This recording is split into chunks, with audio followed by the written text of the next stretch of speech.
ಜಾತಕ ಅಂತ ಹೇಳಿದ್ರೆ ಮಾರ್ಗದರ್ಶನ, ಜೀವನ ಮಾರ್ಗದರ್ಶಕ ಅಂತ ಅರ್ಥ.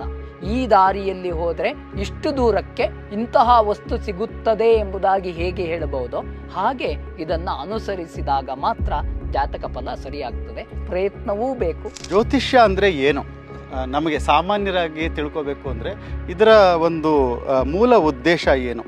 ಜ್ಯೋತಿಂಷಿ ಅಧಿಕೃತ್ಯ ಕೃತಂ ಶಾಸ್ತ್ರಂ. ಜ್ಯೋತಿಂಷಿ ನಾಮ ಗ್ರಹ ನಕ್ಷತ್ರಾಣಿ. ಯಾವುದು ಬೆಳಕಿನ ಪಿಂಡಗಳಿವೆಯೋ, ಬೆಳಕಿನ ಕಾಯಗಳಿವೆಯೋ, ಆ ಬೆಳಕಿನ ಕಾಯಗಳನ್ನು ಯಾವ ಗಣಿತದಿಂದ ಗುಣಿಸಿ ನಿರ್ಣಯವನ್ನು ಮಾಡ್ತಾರೋ ಅದಕ್ಕೆ ಜ್ಯೋತಿಷ ಅಂತ ಹೆಸರು. ಕಲ್ಲು ಹೊಡೆದ್ರೆ ಯಾವುದು ಹೋಗ್ತಾಗ್ತದೆಯೋ ಅದು ಊಹೆ. ಹಾಗಲ್ಲ. ಊಹ್ಯತೆ ಅಪೋಹ್ಯತೆ ಇತಿ ಊಹಾಪೋಹ ಎಂತಹ ಶಬ್ದ ನೋಡಿ. ಹೀಗೆ ಹೋದ್ರೆ ಹೀಗೆ ಆಗ್ತದೆ ಹೇಳುವ ನಿರ್ಣಯ ಎಲ್ಲಿದೆಯೋ ಅದನ್ನು ಊಹೆ ಅಂತ ಹೇಳ್ತಾರೆ. ಹೀಗೆ ಹೋದ್ರೆ ಇಲ್ಲಿಗೆ ಹೋಗಲ್ಲ ಅಂತ ಯಾವ ನಿರ್ಣಯ ಇದೆಯೋ ಅದನ್ನು ಅಪೋಹ ಅಂತ ಹೇಳ್ತಾರೆ. ಅಷ್ಟೇ ಅಲ್ಲ, ಇಂದ್ರಧನು ಅಂದ್ರೆ ಕಾಮನ ಬಿಲ್ಲು ಕಟ್ಟುವಂತಹದ್ದು ಹೇಗೆ, ಅದು ಹೇಗೆ ಬರುತ್ತೆ. ಅದಕ್ಕಿಂತ ಉಪವೇಶ ಅಂತ ಹೇಳ್ತೇವೆ. ಸೂರ್ಯ ಮತ್ತು ಚಂದ್ರರಿಗೆ ಕೊಡೆ ಹಿಡಿಯೋದು ಅಂತ ಹೇಳುತ್ತೆ. ಆ ಕೊಡೆ ಹಿಡಿಯೋದು ಯಾವಾಗ? ನಮಗೆ ಏನೇನು ಬ್ರಾಂಚಸ್ ಇದೆ? ಸಾಮಾನ್ಯವಾದ ನಾಲೆಡ್ಜ್ ನನಗೇನೋ ಬೇಕು. ಈ ಜ್ಯೋತಿಷ ಅಂದರೆ ಏನಿರಬೇಕು, ನನಗೆ ಏನೇನು ಬ್ರಾಂಚಸ್ ಇದೆ? ಹೇಳಿರುವ ಮಾತು ಅವನಿಗೆ ಸತ್ಯ ಅಂತ ಅನ್ಸ್ಬೇಕು, ಅವರಿಗಲ್ಲ, ಕೇಳಲಿಕ್ಕೆ ಬಂದವರಿಗಲ್ಲ. ನಾನು ಹೇಳಿದ್ದೇನಲ್ವಾ, ನಾನು ಇವನಿಗೆ ಹೇಳಿರುವಂತಹದ್ದು ಸತ್ಯ. ಯಾಕೆ ಅಂದ್ರೆ ನನ್ನಲ್ಲಿ ಈ ಪ್ರಮಾಣ ಇದೆ ಹೇಳುವ ಮನಸ್ಸು ಅವನಿಗೆ ಬರಬೇಕು. ಅದು ಸತ್ಯವಾಗುತ್ತೆ. ಬಿಟ್ರೆ ಗೊತ್ತಿದೆ ಹೇಗಿದ್ರು ಅವನಿಗೆ ಅದಲ್ಲ ಅಂತ ಇವ ಹೊಡೆಯೋದು, ಇದನ್ನ ಸತ್ಯ ಅಂತ ಹೇಳಲಿಕ್ಕಾಗಲ್ಲ. ಆತ್ಮವಂಚನೆಯ ಮಾತು ಅಂತ ಹೇಳ್ತೇವೆ. ಆತ್ಮವಂಚನೆಯ ಮಾತಾದ್ರೆ ಜ್ಯೋತಿಷ ಆಗಲ್ಲ. ಹರಿ ಓಂ. ನಮಸ್ಕಾರ ವೀಕ್ಷಕರೇ.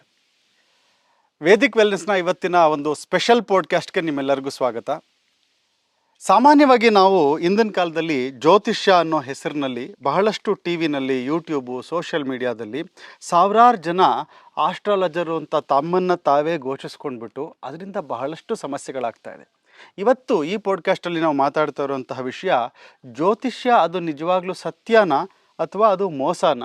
ಶಾಸ್ತ್ರದ ದೃಷ್ಟಿಯಿಂದ ಜ್ಯೋತಿಷ್ಯದ ಮಹತ್ವ ಏನು?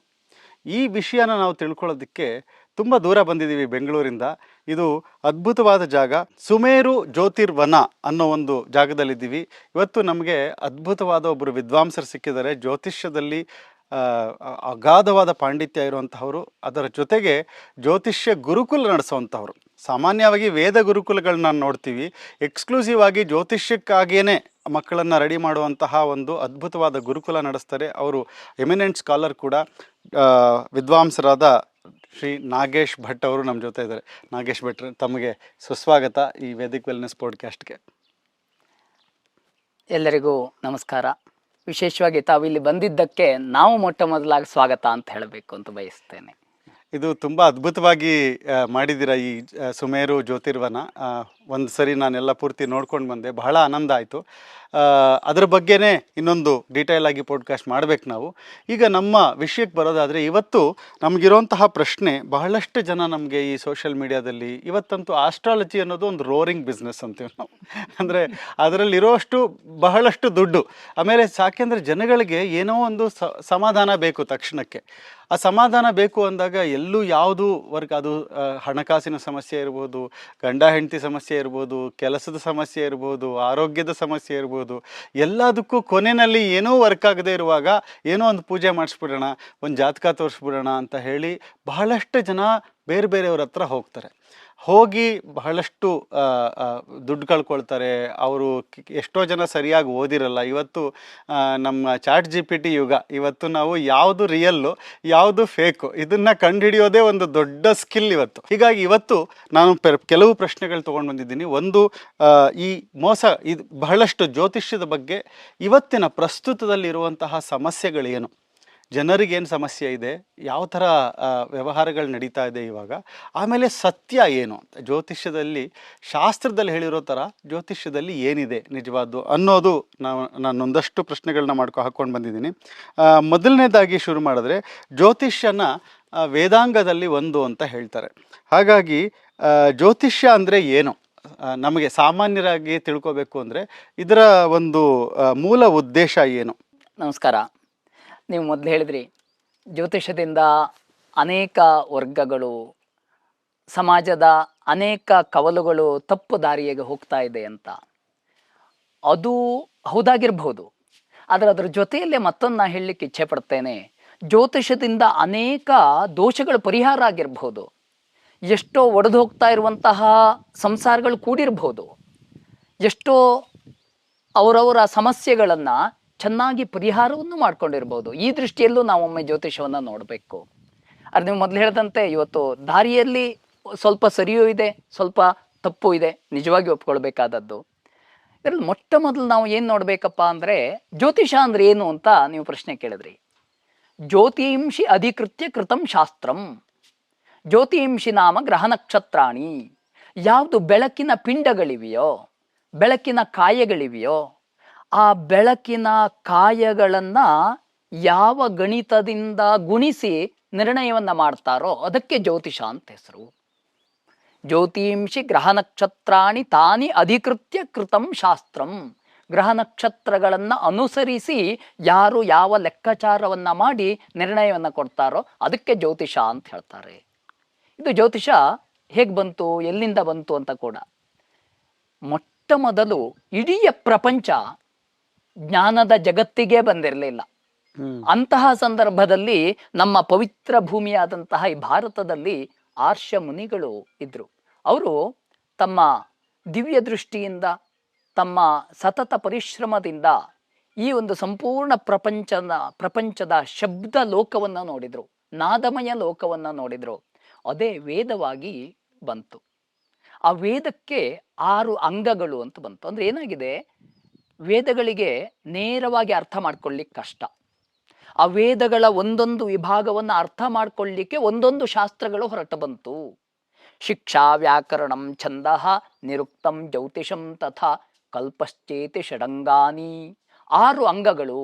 ಶಿಕ್ಷಾ ಅಂತ ಒಂದು ಅಂಗ, ವ್ಯಾಕರಣ, ಛಂದಸ್ಸು, ಕಲ್ಪ, ಜ್ಯೋತಿಷ, ನಿರುಕ್ತ ಅಂತ. ಈ 6 ಅಂಗಗಳಲ್ಲಿ ಜ್ಯೋತಿಷ ಹೇಳುವಂಥದ್ದು ಒಂದು ಅಂಗ. ಹೇಗೆ ಜ್ಯೋತಿಷ ಅಂಗ ಆಯಿತು ಅಂತ ಕೇಳಿದ್ರೆ, ವೇದದಲ್ಲಿ ಬರುತ್ತೆ, ಅಹರಹ ಸಂಧ್ಯಾಮುಪಾಸೀತ. ಪ್ರತಿನಿತ್ಯವೂ ನೀನು ಸಂಧ್ಯಾಕಾಲನ್ನು ಉಪಾಸನೆಯನ್ನ ಮಾಡುವಂತ ಬರುತ್ತೆ. ಹಾಗೆ ದರ್ಶ ಪೂರ್ಣಮಾಸಾಭ್ಯಾಂ ಯಜೇತ. ದರ್ಶ ಮತ್ತು ಪೂರ್ಣಮಾಸಿ ಇದರಲ್ಲಿ ಯಜ್ಞವನ್ನ ಮಾಡು ಅಂತ ಹೇಳುತ್ತೆ. ಅದು ವಿಶೇಷವಾಗಿ ಇಷ್ಟಿ ಇತ್ಯಾದಿಗಳು ಹೇಳಿರುವಂತಹದ್ದು. ಹಾಗಾದ್ರೆ ದರ್ಶ ಅಂದ್ರೆ ಏನು? ದರ್ಶ ಅಂದ್ರೆ ಅಮಾವಾಸ್ಯೆ, ಪೂರ್ಣಿಮಾ ಅಂದ್ರೆ ಗೊತ್ತು. ಹಾಗಾದ್ರೆ ಯಾವಾಗ ಸಂಧ್ಯಾಕಾಲ ಆಗುತ್ತೆ, ಯಾವಾಗ ದರ್ಶ ಬರುತ್ತೆ, ಯಾವಾಗ ಪೂರ್ಣಿಮಾ ಬರುತ್ತೆ, ಇದನ್ನು ತಿಳ್ಕೊಳ್ಬೇಕಾಯ್ತಲ್ವಾ. ವಸಂತೆ ಅಗ್ನಿ ಆದಧೀತ.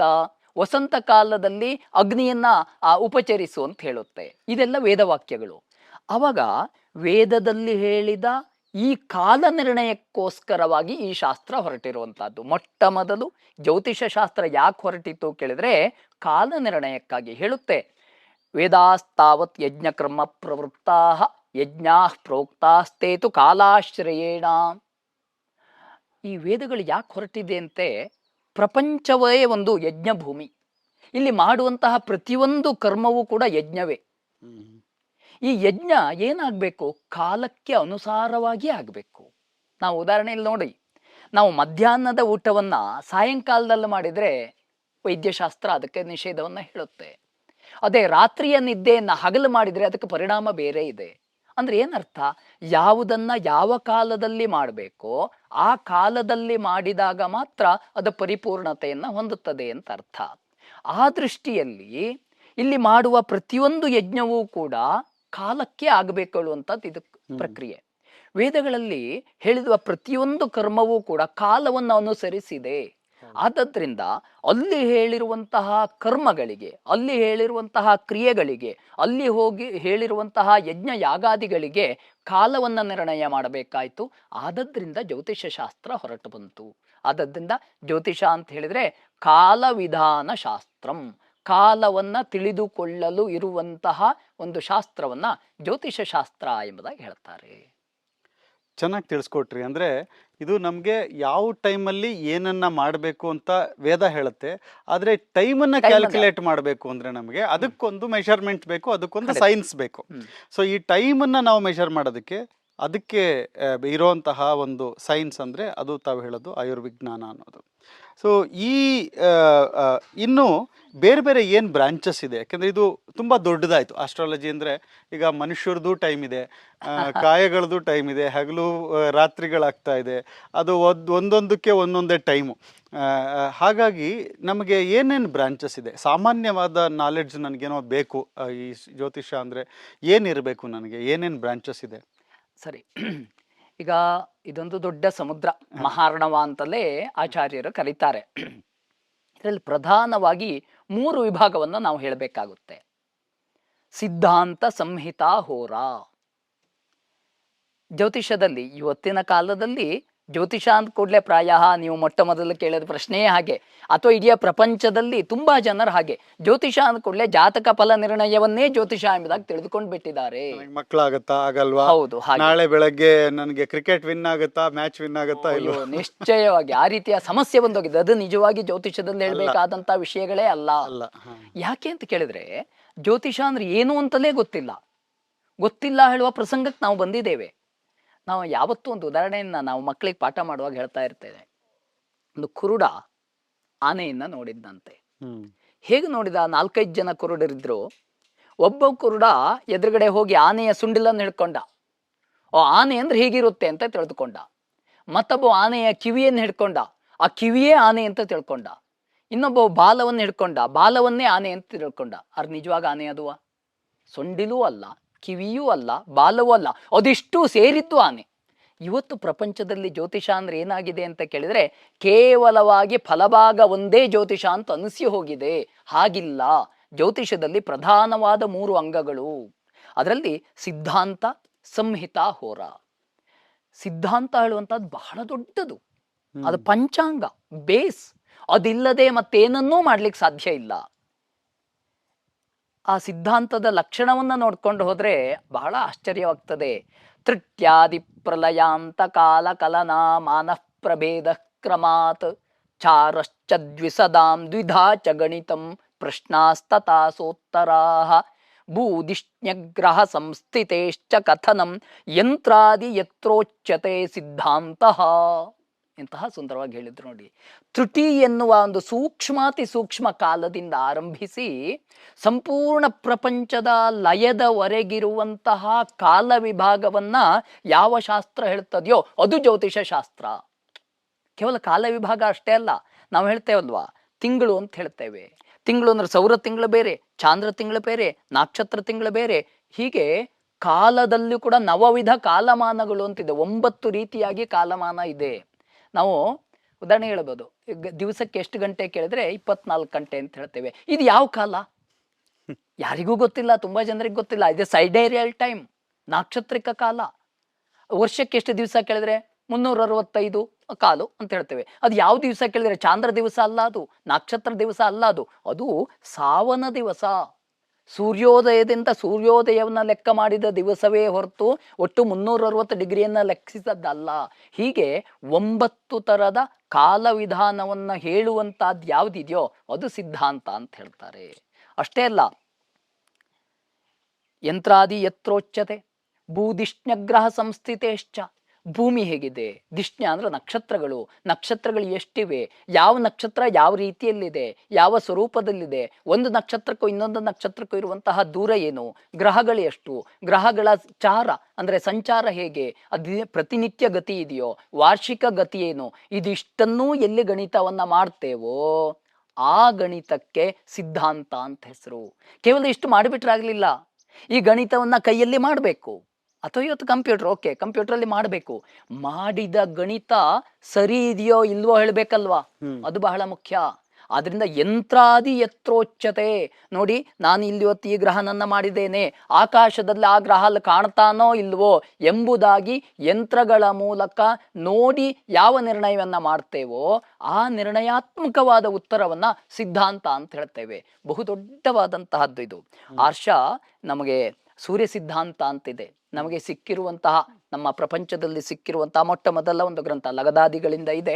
ಸೂರ್ಯ ಸಿದ್ಧಾಂತ ಇವತ್ತಿಗೆ ಪ್ರಚಲಿತದಲ್ಲಿದೆ. ಅದೇ ರೀತಿಯಲ್ಲಿ ಆರ್ಯಭಟೀಯಂ, 4ನೇ ಶತಮಾನದ ಆರ್ಯಭಟೀಯ ಇದೆ. 5ನೇ ಶತಮಾನದ ವರಾಹಮೀರಾಚಾರ್ಯನ ಪಂಚ ಸಿದ್ಧಾಂತಿಕ ಇದೆ.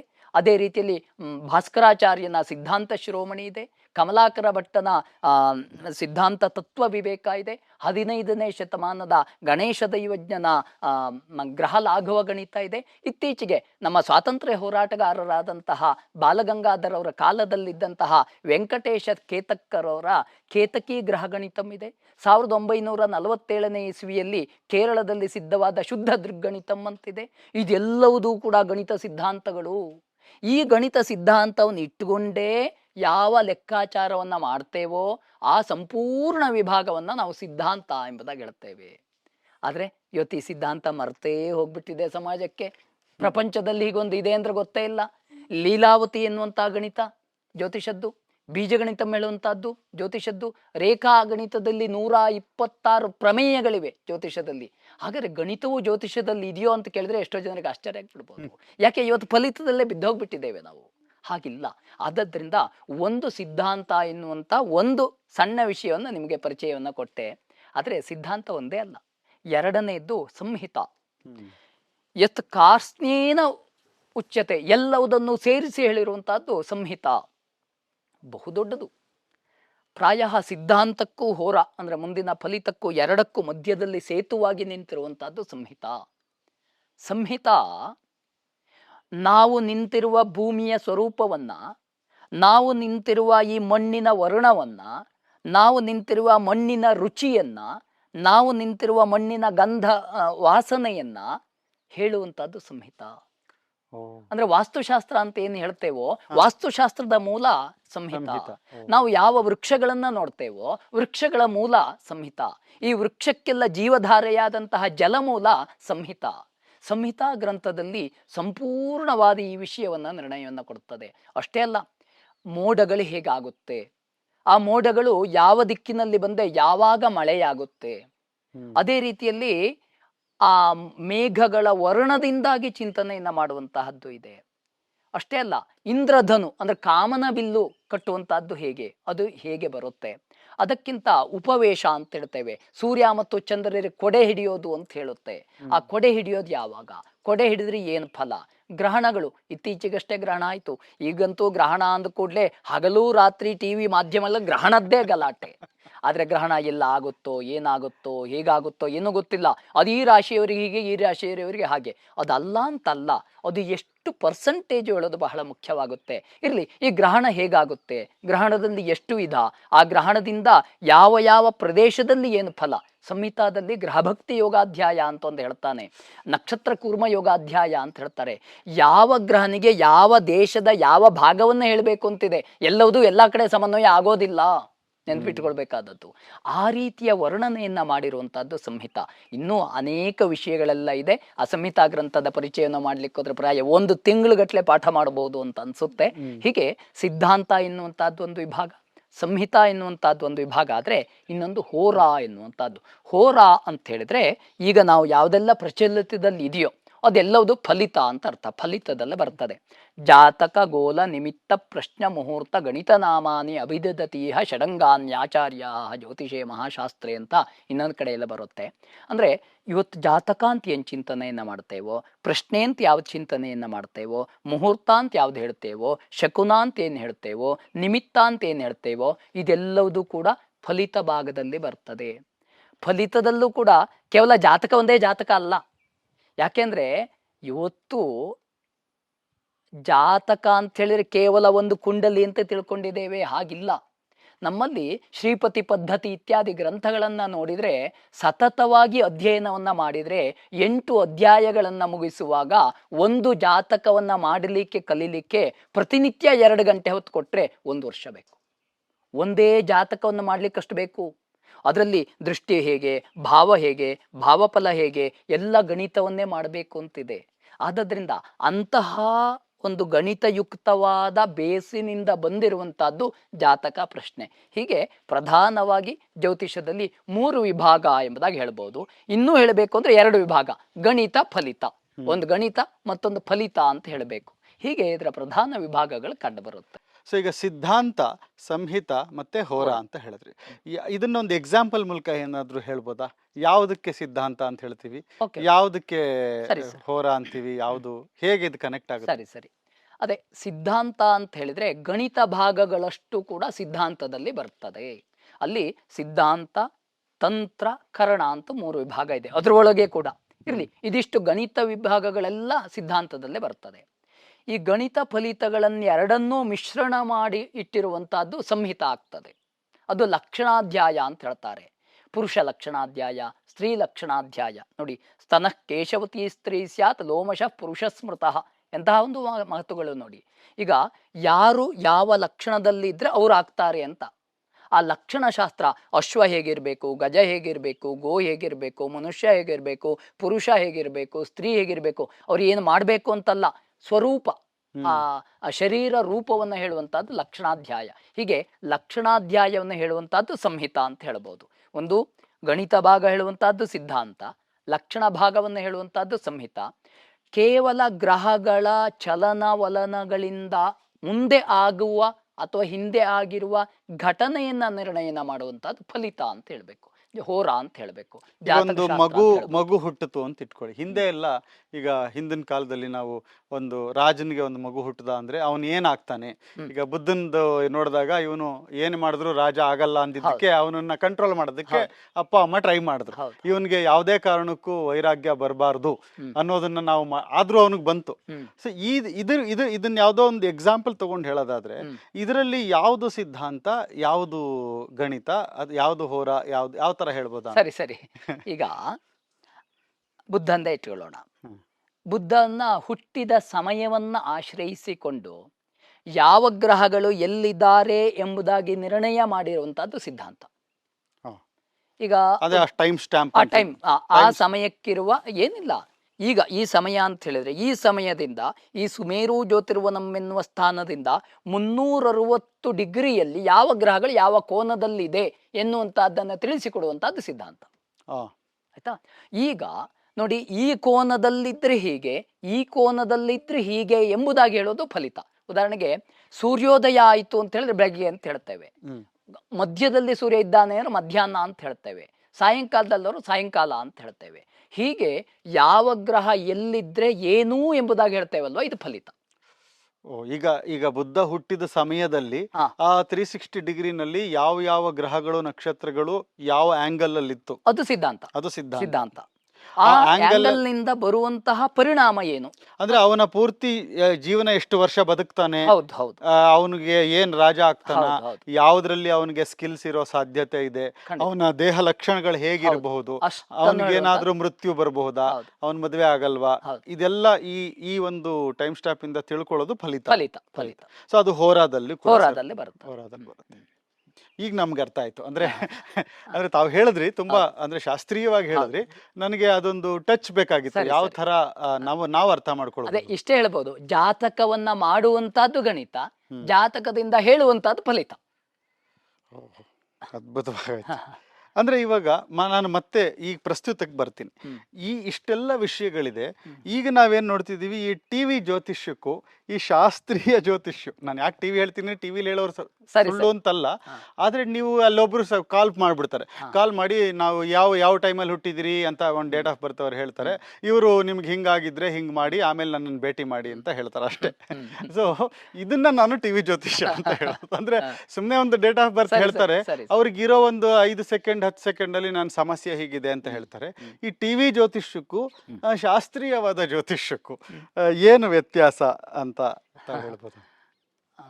ಬಹಳ ಒಂದು ಲೆಕ್ಕದಲ್ಲಿ ಆಳವಾದ ಪ್ರಶ್ನೆ, ಇನ್ನೊಂದು ರೀತಿಯಲ್ಲಿ ಮೇಲ್ನೋಟದ ಪ್ರಶ್ನೆ. ಒಂದು ಉದಾಹರಣೆಯನ್ನು ಹೇಳ್ಕೊಳ್ಳಿಕ್ಕೆ ಇಚ್ಛೆ ಪಡ್ತೇನೆ. ನನಗೆ ಜ್ವರ ಬಂದಿದೆ ಅಂತ ಡಾಕ್ಟ್ರಿಗೆ ಫೋನ್ ಮಾಡಿ, ಸರ್ ಹೀಗೆ ನನಗೆ ತುಂಬಾ ಜ್ವರ ಬಂದಿದೆ, ಏನು ಮಾಡಬೇಕು ಅಂತ ಕೇಳಿದ್ರೆ ಡಾಕ್ಟರ್ ಏನು ಹೇಳ್ಬೋದು, ಪ್ಯಾರಾಸಿಟಮಾಲ್ ತಗೊಳಪ್ಪ ಅಂತ, ಇಷ್ಟು ಮಾತ್ರ ಇದು ಅಂತ. ಆದರೆ ನಿಜವಾಗಿ ಏನಾಗಿದೆ ಎನ್ನುವಂತಹದ್ದು ವೈದ್ಯರ ಹತ್ತಿರದಲ್ಲಿಯೇ ಇದ್ದಾಗ ಮಾತ್ರ ಗೊತ್ತಾದೀತು. ಇದು ಮುಖ್ಯ ವಿಷಯ. ಇನ್ನು ಜ್ಯೋತಿಷದಲ್ಲಿ ಟಿವಿಯಲ್ಲೋ ಅಥವಾ ಮಾಧ್ಯಮದಲ್ಲೋ ಹೇಳಿದ್ದು ಸರಿಯೋ ತಪ್ಪು ಅಂತ ಹೇಳಲಿಕ್ಕೆ ನಾವು ಯಾರು ಜನ ಅಲ್ಲ. ಯಾಕೆಂದ್ರೆ ಯಾರ್ಯಾರ ಸಾಮರ್ಥ್ಯ ಏನು ಅಂತ ಗೊತ್ತಿಲ್ಲ. ಅವ್ರ ವಸ್ತುತ ಶಾಸ್ತ್ರ ಏನು ಹೇಳುತ್ತೆ ಅಂತ ನೋಡ್ಬೇಕಾಗುತ್ತೆ.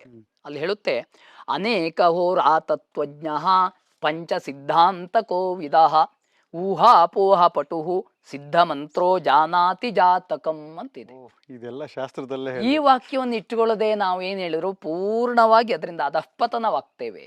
ಯಾಕೆ ಸಂಹಿತಾ ಗ್ರಂಥದಲ್ಲಿ ಹೇಳ್ತಾನೆ, ಯಾರು ಜ್ಯೋತಿಷಿ ಅಂತ ಹೇಳಲಿಕ್ಕೆ ಒಂದು ಸಾಂವತ್ಸರಿಕ ಸೂತ್ರಾಧ್ಯಾಯ ಅಂತಲ್ಲಿದೆ, ಒಂದು ಅಧ್ಯಾಯ ಕೊಟ್ಟಿದ್ದಾನೆ ಸರ್. ಯಾರು ಕುಹುಕಾವೇಶ ಪಟುಹು, ಕುಹುಕದಿಂದ ಹೇಳ್ತಾರೋ, ಆವೇಶದಿಂದ ಹೇಳ್ತಾರೋ, ಅಥವಾ ಏನನ್ನ ನೋಡಿ ಹೇಳ್ತಾರೋ ಅದೆಲ್ಲರೂ ಕೂಡ ಸಹ ಪಂಕ್ತಿ ದೂಷಕ ಅಂತ ಹೇಳ್ತಾನೆ ವರಾಹಮಿರಾಚಾರ್ಯ. ಯಾರು ಗ್ರಹಗಳ ಗಣಿತ ಇಲ್ಲದೆ ನಿರ್ಣಯವನ್ನ ಕೊಡ್ತಾರೋ, ಯಾರು ಆವೇಶ ಅಂದ್ರೆ ಗೊತ್ತಾಗಿರ್ಬೋದು, ಮೈ ಮೇಲೆ ಬಂದು ಹೇಳುವಂತಹದ್ದು, ಕಣ್ಣು ಮುಚ್ಚಿಕೊಂಡು ಹೇಳುವಂತಹದ್ದು, ಕಿವಿ ಮುಚ್ಚಿಕೊಂಡು ಹೇಳುವಂತಹದ್ದು, ಇದೆಲ್ಲವೂ ಇದೆಯಲ್ಲ. ಅದಕ್ಕೆ ಸಿದ್ಧವಾಗಿ ಸಂಹಿತಾ, ವಾರಾಹಿ ಸಂಹಿತ, ಬೃಹತ್ ಸಂಹಿತ ಹೇಳುವಂತಹ ಗ್ರಂಥದಲ್ಲಿ ಸ್ಪಷ್ಟ ಉಲ್ಲೇಖವನ್ನ ಮಾಡಿದ್ದಾನೆ. ಸಹ ಪಂಕ್ತಿ ದೂಷಕ, ರಾಜ ಅವನ ರಾಜ್ಯದಿಂದ ಹೊರ ಹಾಕಬೇಕು ಅಂತಿದೆ. ಅಂದ್ರೆ ಆಗಿನ ಕಾಲದಲ್ಲಿ ಇದ್ರು ಅಂತ ಆದ್ರೆ ಹಾಗೆ ಹಾಕಿದ್ದಾನೆ, ಇವರನ್ನ ಅವ ಕೇಳಬಾರ್ದು, ಅವನನ್ನ ಆ ರಾಜ್ಯದಲ್ಲಿ ಇರಬಾರ್ದು ಹೇಳುವಂತದ್ದು. ಅಂದ್ರೆ ತಾವು ಹೇಳೋದು ನನ್ಗೆ ಅರ್ಥ ಆಗಿದ್ರೆ ಈ ಗಣಿತ ಇಲ್ಲದೆ ಹೇಳಬಾರ್ದು ಅಂತ. ಕೇವಲ ಗಣಿತ ಅಲ್ಲ, ಗಣಿತ ಅಲ್ಲ, ಅದೇ ಅಲ್ಲಿ ಆ ವಾಕ್ಯವನ್ನು ಪೂರ್ಣ ಅರ್ಥ ಮಾಡ್ಕೊಳ್ಬೇಕು.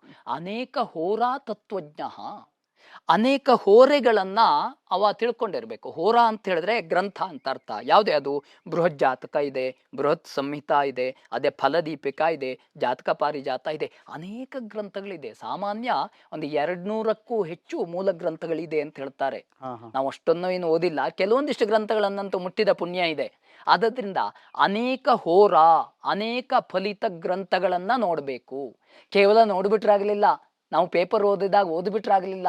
ಅನೇಕ ಹೋರ ತತ್ವಜ್ಞ, ಅದರ ತತ್ವ ಏನು, ಆ ಗ್ರಂಥದಲ್ಲೇ ಬರೆದಿರುವ ಶ್ಲೋಕ, ಆ ಶ್ಲೋಕಕ್ಕಿರುವ ತತ್ವ ಅದು ಏನು ಎಂಬುದಾಗಿ ತಿಳ್ಕೊಳ್ಬೇಕು. ಒಂದಾಯ್ತು. ಅಷ್ಟು ಮಾಡಿಬಿಟ್ರೆ, ಅನೇಕ ಗ್ರಂಥಗಳನ್ನು ಓದ್ಬಿಟ್ರೆ ಆಯ್ತಾ ಕೇಳಿದ್ರೆ ಆಗ್ಲಿಲ್ಲ. ಅನೇಕ ಹೋರ ತತ್ವಜ್ಞ ಪಂಚ ಸಿದ್ಧಾಂತ ಕೋವಿದ, ಬಹಳ ಮುಖ್ಯವಾದ ವಿಷಯ. ಒಂದಕ್ಕೂ ಮುಂದೆ ಅರ್ಥ ಹೆಚ್ಚಾಗ್ತಾ ಹೋಗುತ್ತೆ. 5 ಸಿದ್ಧಾಂತಗಳನ್ನ ಸರಿಯಾಗಿ ತಿಳ್ಕೊಳ್ಬೇಕು ಅಂತ. ಅದು ಆಯಾ ಕಾಲಕ್ಕಿರುವ ಸಿದ್ಧಾಂತ. ಸೂರ್ಯ ಸಿದ್ಧಾಂತ ಅಂತಿತ್ತು, ಪೌಲಿಶ ಸಿದ್ಧಾಂತ ಅಂತಿತ್ತು, ರೋಮಶ ಸಿದ್ಧಾಂತ ಅಂತಿತ್ತು. ಆ ಎಲ್ಲಾ ಸಿದ್ಧಾಂತ ಗಣಿತಗಳನ್ನ ತಿಳ್ಕೊಳ್ಬೇಕು. ಸಿದ್ಧಾಂತ ಅಂತ ಹೇಳಿಕ್ಕೆ ಆಗ ಲಕ್ಷಣ ಹೇಳಿದ್ದಿದೆ. ಅದರಿಂದ ಅಷ್ಟು ಸಿದ್ಧಾಂತಗಳನ್ನ, ಗಣಿತವನ್ನ ತಿಳ್ಕೊಳ್ಬೇಕು ಅಂತ ಅರ್ಥ. ಇವೆರಡೂ ಆದ್ರೆ ಆಗ್ಲಿಲ್ಲ. ಇನ್ನು ಮುಂದಿನ ಮತ್ತೂ ಮುಖ್ಯ. ಯಾಕೆ, ಈ ಶ್ಲೋಕವನ್ನ ಆಧಾರವಾಗಿ ಇಟ್ಕೊಂಡೇ ಹೇಳಬೇಕಾಗುತ್ತೆ.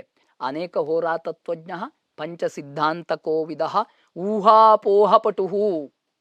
ಏನರ್ಥ ಆಯ್ತು? ಸಾಮಾನ್ಯ ಜನರಿಗೆ ಊಹಾಪೋಹ ಪಟು ಅಂದ್ರೆ ನಾವು ಇಂಗ್ಲಿಷಿನ ಗೆಸ್ ಹೇಳುವ ಶಬ್ದ ಅಂತ ಅಂದ್ಬಿಡ್ತೇವೆ. ಹಾಗಲ್ಲ, ತಪ್ಪು. ಊಹಾ ಶಬ್ದಕ್ಕೆ ಮತ್ತು ನಾವು ಕರ್ನಾಟಕ ಭಾಷೆಯಲ್ಲಿ ಹೇಳುವ ಊಹೆ ಎನ್ನುವ ಅರ್ಥಕ್ಕೂ ಹತ್ತಿರದಲ್ಲಿ ಇಲ್ಲ.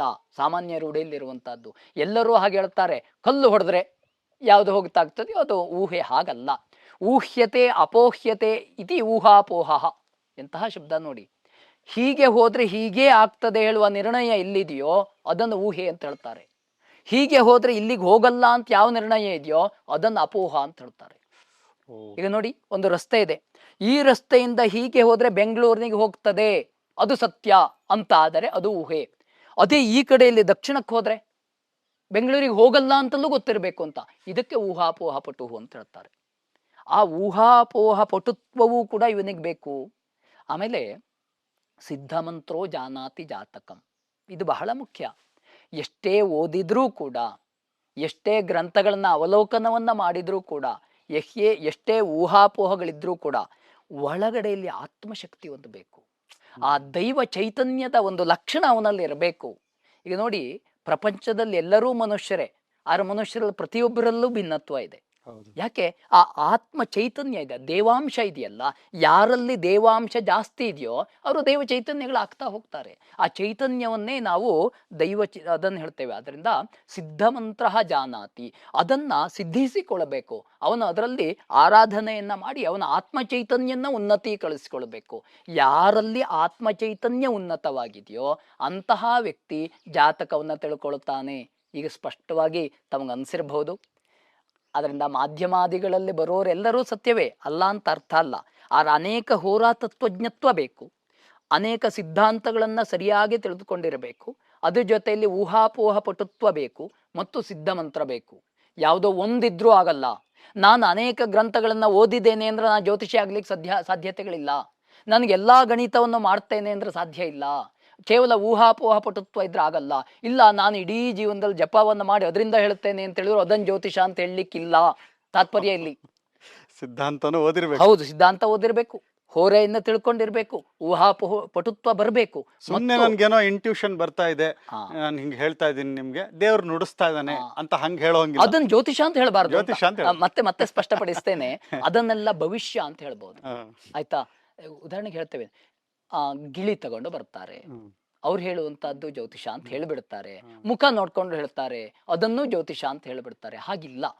ಎಲ್ಲಿ ಗ್ರಹಗಳ ಗಣಿತವನ್ನೇ ನಿರ್ಣಯಾತ್ಮಕವಾಗಿ ಹೇಳ್ತಾರೋ, ಅದಕ್ಕೆ ಶಾಸ್ತ್ರದ ಆಧಾರವನ್ನಿಟ್ಟು ಹೇಳ್ತಾರೋ, ಅದು ಈ ಕಾಲಕ್ಕೆ ಯೋಗ್ಯತೆಯನ್ನ ನೋಡಿ ಹೇಳ್ತಾರೋ, ಅವನಿಗೆ ಹೇಳಿರುವ ಮಾತು ಅವನಿಗೆ ಸತ್ಯ ಅಂತ ಅನ್ಸ್ಬೇಕು, ಅವರಿಗಲ್ಲ, ಕೇಳಲಿಕ್ಕೆ ಬಂದವರಿಗಲ್ಲ. ನಾನು ಹೇಳಿದ್ದೇನಲ್ವಾ, ನಾನು ಇವನಿಗೆ ಹೇಳಿರುವಂತಹದ್ದು ಸತ್ಯ, ಯಾಕೆ ಅಂದ್ರೆ ನನ್ನಲ್ಲಿ ಈ ಪ್ರಮಾಣ ಇದೆ ಹೇಳುವ ಮನಸ್ಸು ಅವನಿಗೆ ಬರಬೇಕು, ಅದು ಸತ್ಯವಾಗುತ್ತೆ. ಬಿಟ್ರೆ ಗೊತ್ತಿದೆ ಹೇಗಿದ್ರು ಅವನಿಗೆ ಅದಲ್ಲ ಅಂತ ಇವ ಹೊಡೆಯೋದು, ಇದನ್ನ ಸತ್ಯ ಅಂತ ಹೇಳಲಿಕ್ಕೆ ಆಗಲ್ಲ. ಆತ್ಮವಂಚನೆಯ ಮಾತು ಅಂತ ಹೇಳ್ತೇವೆ. ಆತ್ಮವಂಚನೆಯ ಮಾತಾದ್ರೆ ಜ್ಯೋತಿಷ ಆಗಲ್ಲ. ಆದದ್ರಿಂದ ಇದಿಷ್ಟನ್ನು ಸೇರಿಸಿ ಒಟ್ಟು ಮೊತ್ತ ಏನಾಯ್ತು? ಅನೇಕ ಹೋರಾ ತತ್ವಜ್ಞ ಪ್ಲಸ್ ಪಂಚ ಸಿದ್ಧಾಂತ ಕೋವಿದ ಪ್ಲಸ್ ಊಹಾಪೋಹ ಪಟು ಪ್ಲಸ್ ಸಿದ್ಧ ಮಂತ್ರತ್ವ, ಇವಿಷ್ಟು 4 ಸೇರಿರೆ ಈಸ್ ಈಕ್ವಲ್ ಟು ಜ್ಯೋತಿಷಿ ಅಂತ ಆಗ್ತಾನೆ ಅಂತ ಶಾಸ್ತ್ರ ಪ್ರಮಾಣ ಅಂತ ಹೇಳ್ಬೋದು. ಅದ್ಭುತವಾಗಿ ತಿಳಿಸ್ಕೊಟ್ರಿ. ಅಂದ್ರೆ ಒಂದು ಐಡಿಯಾ ಬಂತು ನಮ್ಗೆ, ಇಷ್ಟೆಲ್ಲ ಇರಬೇಕು ಒಂದು ಬ್ಯಾಕ್ ಗ್ರೌಂಡ್ ಒಬ್ರು ಜ್ಯೋತಿಷಿ ಅನ್ಬೇಕು ಅಂದ್ರೆ. ಅದನ್ನೇ ಕಂಟಿನ್ಯೂ ಮಾಡೋದಾದ್ರೆ ನನ್ನ ಪ್ರಶ್ನೆ ಮುಂದೆ ಬರ್ತಾ ಇರೋದು, ಈಗ ಕಷ್ಟ ನಮ್ಗೆ, ಕಷ್ಟವಾದ ಪ್ರಶ್ನೆನೇ ನಮಗೂ ಕಷ್ಟ. ಯಾಕಂದ್ರೆ ಸಾಮಾನ್ಯರಿಗೆ ನಮ್ಗೆ ನಿಜವಾಗಿ ಒಬ್ಬ ಜ್ಯೋತಿಷಿ, ಆ ಸ್ಕಾಲರ್, ಯಾರು ಶಾಸ್ತ್ರೀಯವಾದ ಜ್ಯೋತಿಷಿ ಹೌದಾ ಅಲ್ವಾ ಅಂತ ಏನಾದರೂ ಇದೆಯಾ ವೇ ಟು ಫೈಂಡ್ ಔಟ್? ಯಾಕೆಂದ್ರೆ ನಮಗೇನಾಗುತ್ತೆ, ಅವರ ವೇಷಭೂಷಣದಿಂದ ನಾವು ಪ್ರಭಾವ ಹೋಗ್ತೀವಿ. ಅವರು ಯಾರಿಗೋ ಮಾಡಿದ್ರಂತೆ, ಈಗ ಯಾರೋ ರಿಲೇಟಿವ್ಸ್ ಬರ್ತಾರೆ, ಅವ್ರು ಹೇಳ್ತಾರೆ ನಾನು ಕೇಳಿದ್ದೆ ಇವ್ರಿಗೆ, ಅವ್ರು ಹೇಳಿದ್ದೆಲ್ಲ ಸತ್ಯ, ಅವ್ರ ಬಾಯಲ್ಲಿ ಏನು ಸರಸ್ವತಿನೇ ನಿಂತು ಬಿಟ್ಟಿದ್ದಾಳೆ ಅಂತ ಇವ್ರು ಹೇಳಿರ್ತಾರೆ ನಮಗೆ. ಹಾಗಾಗಿ ಅವ್ರಿವ್ರ ಮಾತನ್ನ ನಂಬಿ ನಾವು ಒಬ್ಬರ ಹತ್ರ ಹೋಗ್ತೀವಿ. ಏನಾದರೂ ಮಾರ್ಗ ಇದೆಯಾ ತಿಳ್ಕೊಳ್ಳೋದಕ್ಕೆ? ತುಂಬಾ ಕಷ್ಟಕರವಾದ ವಿಷಯ, ಹೇಳಲಿಕ್ಕೆ ಸಾಧ್ಯ ಅಂತ ಹೇಳಲಿಕ್ಕೆ ಆಗಲ್ಲ. ಆದ್ರೆ ಒಂದು ಹೇಳ್ಬೋದು, ನಮ್ಮ ರಾಜಾಡಳಿತ ಹೀಗೆ ಮಾಡಬೇಕಿತ್ತೇನೋ ಅಂತ ಅನ್ಸುತ್ತೆ. ಈಗ ವೈದ್ಯಕೀಯದಲ್ಲಿ ನಕಲಿ ಡಾಕ್ಟರ್ನ ಹುಡುಕೋದು ಕಷ್ಟ, ಆದ್ರೂ ಒಂದು ವ್ಯವಸ್ಥೆ ಅಂತ ಅವ್ರಿಗೆ ಮಾಡಿ ಇವರಿಗೆ ಸರ್ಟಿಫಿಕೇಶನ್ ಇದೆ. ಆದ್ರೆ ನಮ್ಮಲ್ಲಿ ಆ ವ್ಯವಸ್ಥೆ ಇಲ್ಲ. ಆ ವ್ಯವಸ್ಥೆ ಇದ್ದಿದ್ರೆ ಒಳ್ಳೇದಿತ್ತೇನೋ ಅಂತ ಅನ್ಸುತ್ತೆ. ಆದ್ರೆ ಅಲ್ಲೂ ದೋಷಗಳಿದೆ. ಸರ್ಟಿಫಿಕೇಟ್ ಇದ್ದ ಕೂಡಲೇ ಅವ ಆಗೋದು ಇಲ್ಲ. ಅದೊಂದು ನೆನ್ಪಿಟ್ಕೊಳ್ಬೇಕು. ಸರ್ಟಿಫಿಕೇಟ್ ತಾತ್ಪರ್ಯ ಅರ್ಥ ಇಷ್ಟೇ, ಅಂದ್ರೆ ಶಾಸ್ತ್ರವನ್ನೂ ಓದ್ಕೊಂಡಿರ್ಬೇಕು, ವಂಶ ಪಾರಂಪರ್ಯದಲ್ಲೂ ಬಂದಿರಬೇಕು, ಸ್ವತಃ ಶಕ್ತಿಯೂ ಇರಬೇಕು. ಅವಿಷ್ಟು ಇದ್ರಾಗ್ಬಹುದು. ಅದನ್ನ ನೀವು ಹೇಗೆ ಆಯ್ಕೆ ಮಾಡ್ತೀರಾ? ಸ್ವಲ್ಪ ಕಷ್ಟ. ಇನ್ನೊಂದು ಪ್ರಶ್ನೆ ನಾನು ನಿಮ್ಗೆ ಸಹಾಯ ಆಗ್ಬಹುದಿದು. ಕಾನ್ವರ್ಸ್ ಉಲ್ಟಾ ಕೇಳೋದಾದ್ರೆ, ಒಬ್ಬ ಜ್ಯೋತಿಷಿ ಯಾವತ್ತೂ ಹೇಳಲೇಬಾರದಂತಹ ಮಾತುಗಳು ಏನು? ಖಂಡಿತ ತುಂಬಾ ಇದೆ. ಈಗ ಯಾರಾದ್ರೂ ಇದನ್ನ ಹೇಳಿದ್ರೆ ನಮ್ಗೆ ಅರ್ಥ ಆಗ್ಬಿಡುತ್ತೆ, ಓ ಈ ತರ ಹೇಳ್ತಿದ್ದಾರೆ ಅಂದ್ರೆ ಇವರು ಸ್ವಲ್ಪ ಏನೋ ನಾವು ಹುಷಾರಾಗಿರ್ಬೇಕು. ಗುರುಭ್ಯಶ್ಚ ಗೃಹೇಭ್ಯಶ್ಚ ಮಯಾ ಬದ್ಧೋಯಮಂಜಲಿ ಪ್ರಸನ್ನ ಮನಸಸ್ತೇಮೆ ಸತ್ಯಾಂ ಕುರ್ವಂತು ಭಾರತೀಂ ಅಂತ ಪ್ರಾರ್ಥನೆಯನ್ನ ಮಾಡ್ಕೊಳ್ಬೇಕು. ಇವನ ಮಾತು ಸತ್ಯವಾದದ್ದಾಗಬೇಕು, ಅಂತಹ ರೀತಿಯಲ್ಲಿ ಮಾತಾಡಬೇಕು ಅಂತಿದೆ. ಅದು ಹೇಗೆಲ್ಲ ಬರುತ್ತೆ, ಹೇಗೆಲ್ಲ ಆಗಬಹುದು ಅಂತ ಕೇಳಿದ್ರೆ, ಅದೇ ಬೃಹತ್ ಸಂಹಿತಾದಲ್ಲಿ ದೈವಜ್ಞ ಲಕ್ಷಣದಲ್ಲೇ ಹೇಳ್ತಾನೆ. ಅವ ವಿನೀತ ವೇಷಃ, 1ನೇ ವಾಕ್ಯ ಏನಿದೆ ನೋಡಿ, ಅಭಿಜಾತಃ ವಿನೀತ ವೇಷಃ, ಅವನ ವೇಷಭೂಷಣಗಳು ವಿನೀತವಾಗಿರ್ಬೇಕು ಅಂತ ಹೇಳುತ್ತೆ. ವಿನಯವನ್ನ ತೋರಿಸುವಂತಹದ್ದಾಗಿರ್ಬೇಕು, ಬಿಟ್ರೆ ಆಡಂಬರವನ್ನ ತೋರಿಸಬೇಕು ಅಂತ ಎಲ್ಲೂ ಕೂಡ ಇಲ್ಲ. ಆದ್ರೆ ಅದೊಂದೇ ಕೇಳಿದ್ರೆ ಅಲ್ಲ. ಇನ್ನೊಂದು ಏನು, ಒಂದು ಸಾಂತ್ವನವನ್ನ ಹೇಳುವಂತಹ ಶಾಸ್ತ್ರ ಇದು. ಈಗ ಡಾಕ್ಟರ್ ಹತ್ರ ಹೋದ ತಕ್ಷಣ ನಿನಗೆ ರೋಗ ಇದೆಯಪ್ಪ ಸತ್ತೋಗ್ಬಿಡ್ತೀಯ ಹೇಳ್ಬಿಟ್ರೆ ಅವ 4 ದಿವಸ ಬದುಕೋ 2 ದಿವಸ ಬದುಕ್ತಾನೆ ಅಲ್ವಾ? ಯಾವುದೂ ಕೂಡ ಯಾವ ವೈದ್ಯಕೀಯದಲ್ಲೂ ಹೀಗಿಲ್ಲ. ಹೌದಾ, ಬಾರಪ್ಪ ನಿಂಗೆ ಹೀಗಲ್ಲ, ಹೀಗಾಗಿದೆ, ಇದನ್ನು ಬೇಡ, ಇದನ್ನು ತಗೊಳ್ಳೋ ಹೇಳುವಂತದ್ದಿದೆ. ಅದೇ ರೀತಿಯ ಶಾಸ್ತ್ರ ಇದು. ಒಬ್ಬ ಕಷ್ಟದಲ್ಲಿ ಬರ್ತಾನೆ, ಯಾಕೆ? ವ್ಯಾಧಿ ರೂಪೇಣ ಬಾಧತೆ, ಜನ್ಮಾಂತರ ಕೃತಂ ಪಾಪಂ, ಯಾವುದೋ ಒಂದು ಕಾರಣದಿಂದ ನಮ್ಮ ಕರ್ಮ ಸಿದ್ಧಾಂತ ಇದೆ. ಅದರ ಪ್ರಕಾರದಲ್ಲಿ ಅವ ಬಂದಾಗ ಅವನಿಗೆ ಸಾಂತ್ವನವನ್ನ ಹೇಳಬೇಕಾಗ್ತದೆ. ಅದರಿಂದ ಏನು ಹೇಳಬಹುದು ಏನು ಹೇಳಬಾರ್ದು ಅಂತ ಕೇಳಿದ್ರೆ ಅಲ್ವಾ, ಮೊಟ್ಟ ಮೊದಲು ಸಾಂತ್ವನವನ್ನ ಹೇಳಬೇಕು. ಅಂದ್ರೆ ಏನು ಹೇಳಲೇಬಾರ್ದು, ಹೇಳಲೇಬಾರದು. ಹಾ, ಅಂದ್ರೆ ಇಂಥದ್ದು ಅಂದ್ರೆ ಹೌದು. Completely negative. ಹೌದಾ? ಅಂದ್ರೆ ನಾನು ರೂಲ್ ಔಟ್ ಮಾಡ್ಬಿಡ್ತೀನಿ, ಸರಿ, ಇದನ್ನ ಸರಿ, ಹೇಳ್ದ ಅಂದ್ರೆ ಇವ್ರ ಜ್ಯೋತಿಷಿ ಅಲ್ಲ ಅಂತ. ಅದ ಹೇಳ್ಬಹುದು ಅಷ್ಟೇ, ಹಾ, ಬಿಟ್ರೆ ಹಾ, ನಿರ್ಣಯ ಮಾಡ್ಲಿಕ್ಕೆ ನಿರ್ಣಯ ಆಗುತ್ತಾ ಇಲ್ಲೋ ಮಾಡಕ್ಕಾಗ- ಗೊತ್ತಿಲ್ಲ. ಹಾ. ನೀನ್ ನೋಡಪ್ಪ, ನಿನಗಿರುವ ಎಲ್ಲಾ ಸಮಸ್ಯೆಗಳನ್ನು ನಾನು ಇದು ಒಂದರಿಂದಲೇ ಪರಿಹಾರ ಮಾಡ್ತೇನೆ ಅಂತ ಹೇಳಿದ್ರು ಅಂದ್ರೆ ಅವ್ರು ಜ್ಯೋತಿಷಿ ಅಲ್ಲ ಅಂತ ಅರ್ಥ. ಓ, ಈಗ ತುಂಬಾ ಅಂತ ಮಾತುಗಳು ಬರುತ್ತೆ, ನಾವು ಆಗಾಗ ನೋಡ್ತಾ ಇರ್ತೇವೆ. ನಿಮ್ಮಲ್ಲಿರುವಂತಹ ಏನು ಸಂಸಾರ ಸಮಸ್ಯೆಯನ್ನ, ಆರೋಗ್ಯ ಸಮಸ್ಯೆಯನ್ನ, ಗಂಡ ಹೆಂಡತಿ ಸಮಸ್ಯೆಯನ್ನ, ಪ್ರೀತಿ ಸಮಸ್ಯೆಯನ್ನ ಎಲ್ಲವುದಕ್ಕೂ ಕೂಡ ಇವರು ಸಮಾಲೋಚಿಸಿ. ಈಗೆಲ್ಲ ಹೊಸದ್ ಬಂದ್ಬಿಟ್ಟಿದೆ ಗುರುಗಳ, ನೀವು ನೋಡಿದ್ರೆ ಎಲ್ಲೋ ಗೊತ್ತಿಲ್ಲ. ನಾನ್ ಬೇಕಾದ್ರೆ ನಾನ್ ಜಾಸ್ತಿ ಇದನ್ನೇ ಹುಡುಕ್ತಿರ್ತೀನಿ, ಎಲ್ಲಿ ಮೋಸ ಆಗ್ತಾ ಇದೆ ಅಂತ. ಕರ್ಮ ಕ್ಲೆನ್ಸಿಂಗ್ ಅಂತ ಓಹೋ. ಒಂದು 35,000 ಕೊಟ್ಬಿಟ್ರೆ ನಿಮ್ಗೆ ಸರ್ಪದೋಷದ್ದು ಸರ್ಪದೋಷದ ಕರ್ಮ ಇದ್ರೆ ಕರ್ಮ ಕ್ಲೆನ್ಸಿಂಗ್ ಮಾಡ್ಬಿಡ್ತೀವಿ, ಅಂದ್ರೆ ನಿಮ್ದು ಕರ್ಮಾನೇ ಕ್ಲಿಯರ್ ಮಾಡ್ಬಿಡ್ತೀವಿ ಅಂತ. ಅದು ಬಿಡಿ, ಅದು ಪ್ರಮಾಣವ ಗೊತ್ತಿಲ್ಲ, ಆ ತಾತ್ಪರ್ಯಾರ್ಥ ಇಷ್ಟೇ. ಅಂದ್ರೆ ಮೆನು ಇಟ್ಬಿಟ್ಟಿರ್ತಾರೆ, ಹೌದು, ಒಂದು ಬೋರ್ಡ್ ಮೆನು ಇಷ್ಟೇ ಇರ್ತದೆ. ಮೆನು ಇರುತ್ತೆ, ಇಂತಿಂತದ್ದಕ್ಕೆ ಇಂತಿಂತದ್ದು ಇಷ್ಟಿಷ್ಟು ದುಡ್ಡು, ಹೌದು. ಇದು ಮಾಡಿದ್ರೆ ಅದು ಇನ್ನು ಮುಂದೆ ಹೋದ್ರೆ ಅವರು ಪೂರ್ತಿ ಸಾಕ್ಷಾತ್ಕಾರನೇ ಮಾಡಿಸ್ಬಿಡ್ತೀವಿ ಅಂತಾನು ಮಾಡ್ತಾರೆ. ಅದ್ರಲ್ಲಿ ನಾವು ಎಲ್ಲದನ್ನು ಅಲ್ಲಗಳಿಲಿಕ್ಕಿಂತವ, ಈಗ ಅವ್ರು ಯಾಕೆ ಹಾಗಿಟ್ಟಿದ್ದಾರೆ, ಯಾಕಷ್ಟು ದುಡ್ಡಿಟ್ಟಿದ್ದಾರೆ, ಇದಕ್ಕೆಲ್ಲ ಒಂದಿಷ್ಟು ಕಾರಣಗಳಿರುತ್ತೆ. ಎಲ್ಲದನ್ನು ನಾವು ಬಹಿರಂಗಪಡಿಸ್ಲಿಕ್ಕೂ ಕಷ್ಟ ಸಾಧ್ಯ ಅಂತ ಅನ್ಸುತ್ತೆ. ಆದ್ರೂ ತಾತ್ಪರ್ಯಾರ್ಥ ಇಷ್ಟೇ, ಎಲ್ಲವುದನ್ನು ಇದರಿಂದಲೇ ಆಗುತ್ತೆ ಹೇಳುವಂತದ್ದಿಲ್ಲ. ಹೌದು, ಎಲ್ಲವುದೂ ಇದರಿಂದೇ ಆಗೋದಿಲ್ಲ. ಮತ್ತೆ ಇನ್ನೊಬ್ಬನನ್ನ ಆದಷ್ಟು ಸಾಧ್ಯವಾಗಿ ಆತ್ಮವಿಶ್ವಾಸವನ್ನ ಹೆಚ್ಚಿಸ್ಲಿಕ್ಕೆ ನೋಡ್ಬೇಕು ಶಾಸ್ತ್ರದಿಂದ. ಇಡೀ ಗ್ರಂಥಗಳಲ್ಲಿ ನಾನು ಓದಿದಂತೆ ಸರಿಸುಮಾರು ಓದಿದ ಯಾವ ಗ್ರಂಥಗಳಲ್ಲಿಯೂ ಕೂಡ ಅವನನ್ನ ಹೆದರಿಸಿ ಬೆದರಿಸಿ ಹೀಗೆಲ್ಲ ಹೇಳಬೇಕು ಅಂತೆಲ್ಲೂ ಕೂಡ ಬಂದಿಲ್ಲ. ಆದದ್ರಿಂದ ನಮ್ಮ ಕೈಯಿಂದಾದ ಸಹಾಯವನ್ನ ಮಾಡ್ಲಿಕ್ಕೆ ಏನು ಸಾಧ್ಯವೋ, ಪೂರಕ ಹೇಗೆ ಸಾಧ್ಯವೋ, ಅವನ ಮನಸ್ಥೈರ್ಯವನ್ನ ಹೇಗೆ, ಆತ್ಮಸ್ಥೈರ್ಯವನ್ನ ಹೆಚ್ಚುಗೊಳಿಸ್ಲಿಕ್ಕೆ ಏನು ಸಾಧ್ಯವೋ, ಜೊತೆಯಲ್ಲಿ ಅವನಿಗೊಂದು ಉತ್ತಮ ಮಾರ್ಗದರ್ಶನವನ್ನ ಮಾಡಬೇಕು. ನೋಡಿಪ್ಪ, ನಿಮಗೆ ಹೀಗೆ ಸ್ವಲ್ಪ ದೋಷಗಳಿದೆ, ಆ ದೋಷಗಳಿಗೆ ಈ ರೂಪದಲ್ಲಿ ಹೋದ್ರೆ ಇದು ಸರಿಯಾಗ್ತದೆ. ಇನ್ನೊಂದು ಉದಾಹರಣೆ ಹೇಳಲಿಕ್ಕೆ ಇಚ್ಛೆ ಪಡ್ತೇನೆ. ಈಗ ಒಂದು ಮನೆಗೋ ಎಲ್ಲ ಹೋಗ್ತಾ ಇದ್ದೇವೆ, ಉದಾಹರಣೆಗೆ ರಸ್ತೆಯಲ್ಲಿ ಹೋಗ್ತಾ ಇರೋ ಆಕ್ಸಿಡೆಂಟ್ ಝೋನ್ ಅಂತ ಕಾಣುತ್ತೆ. ಹೋದವರೆಲ್ಲ ಆಕ್ಸಿಡೆಂಟ್ ಆಗಿ ಹೋಗ್ಬಿಟ್ರು ಅಂತ ಅರ್ಥ ಅಲ್ಲ. ಏನ್ ತಾತ್ಪರ್ಯ, ಅಲ್ಲಿ ಹೋಗುವಾಗ ಜಾಗರೂಕರಾಗಿ ಹೋಗಿ ಅಂತ. ಇಲ್ಲೂ ಜ್ಯೋತಿಷಿ ಹೇಳಬೇಕಾದ ನಿರ್ಣಯ ಇಷ್ಟೇ.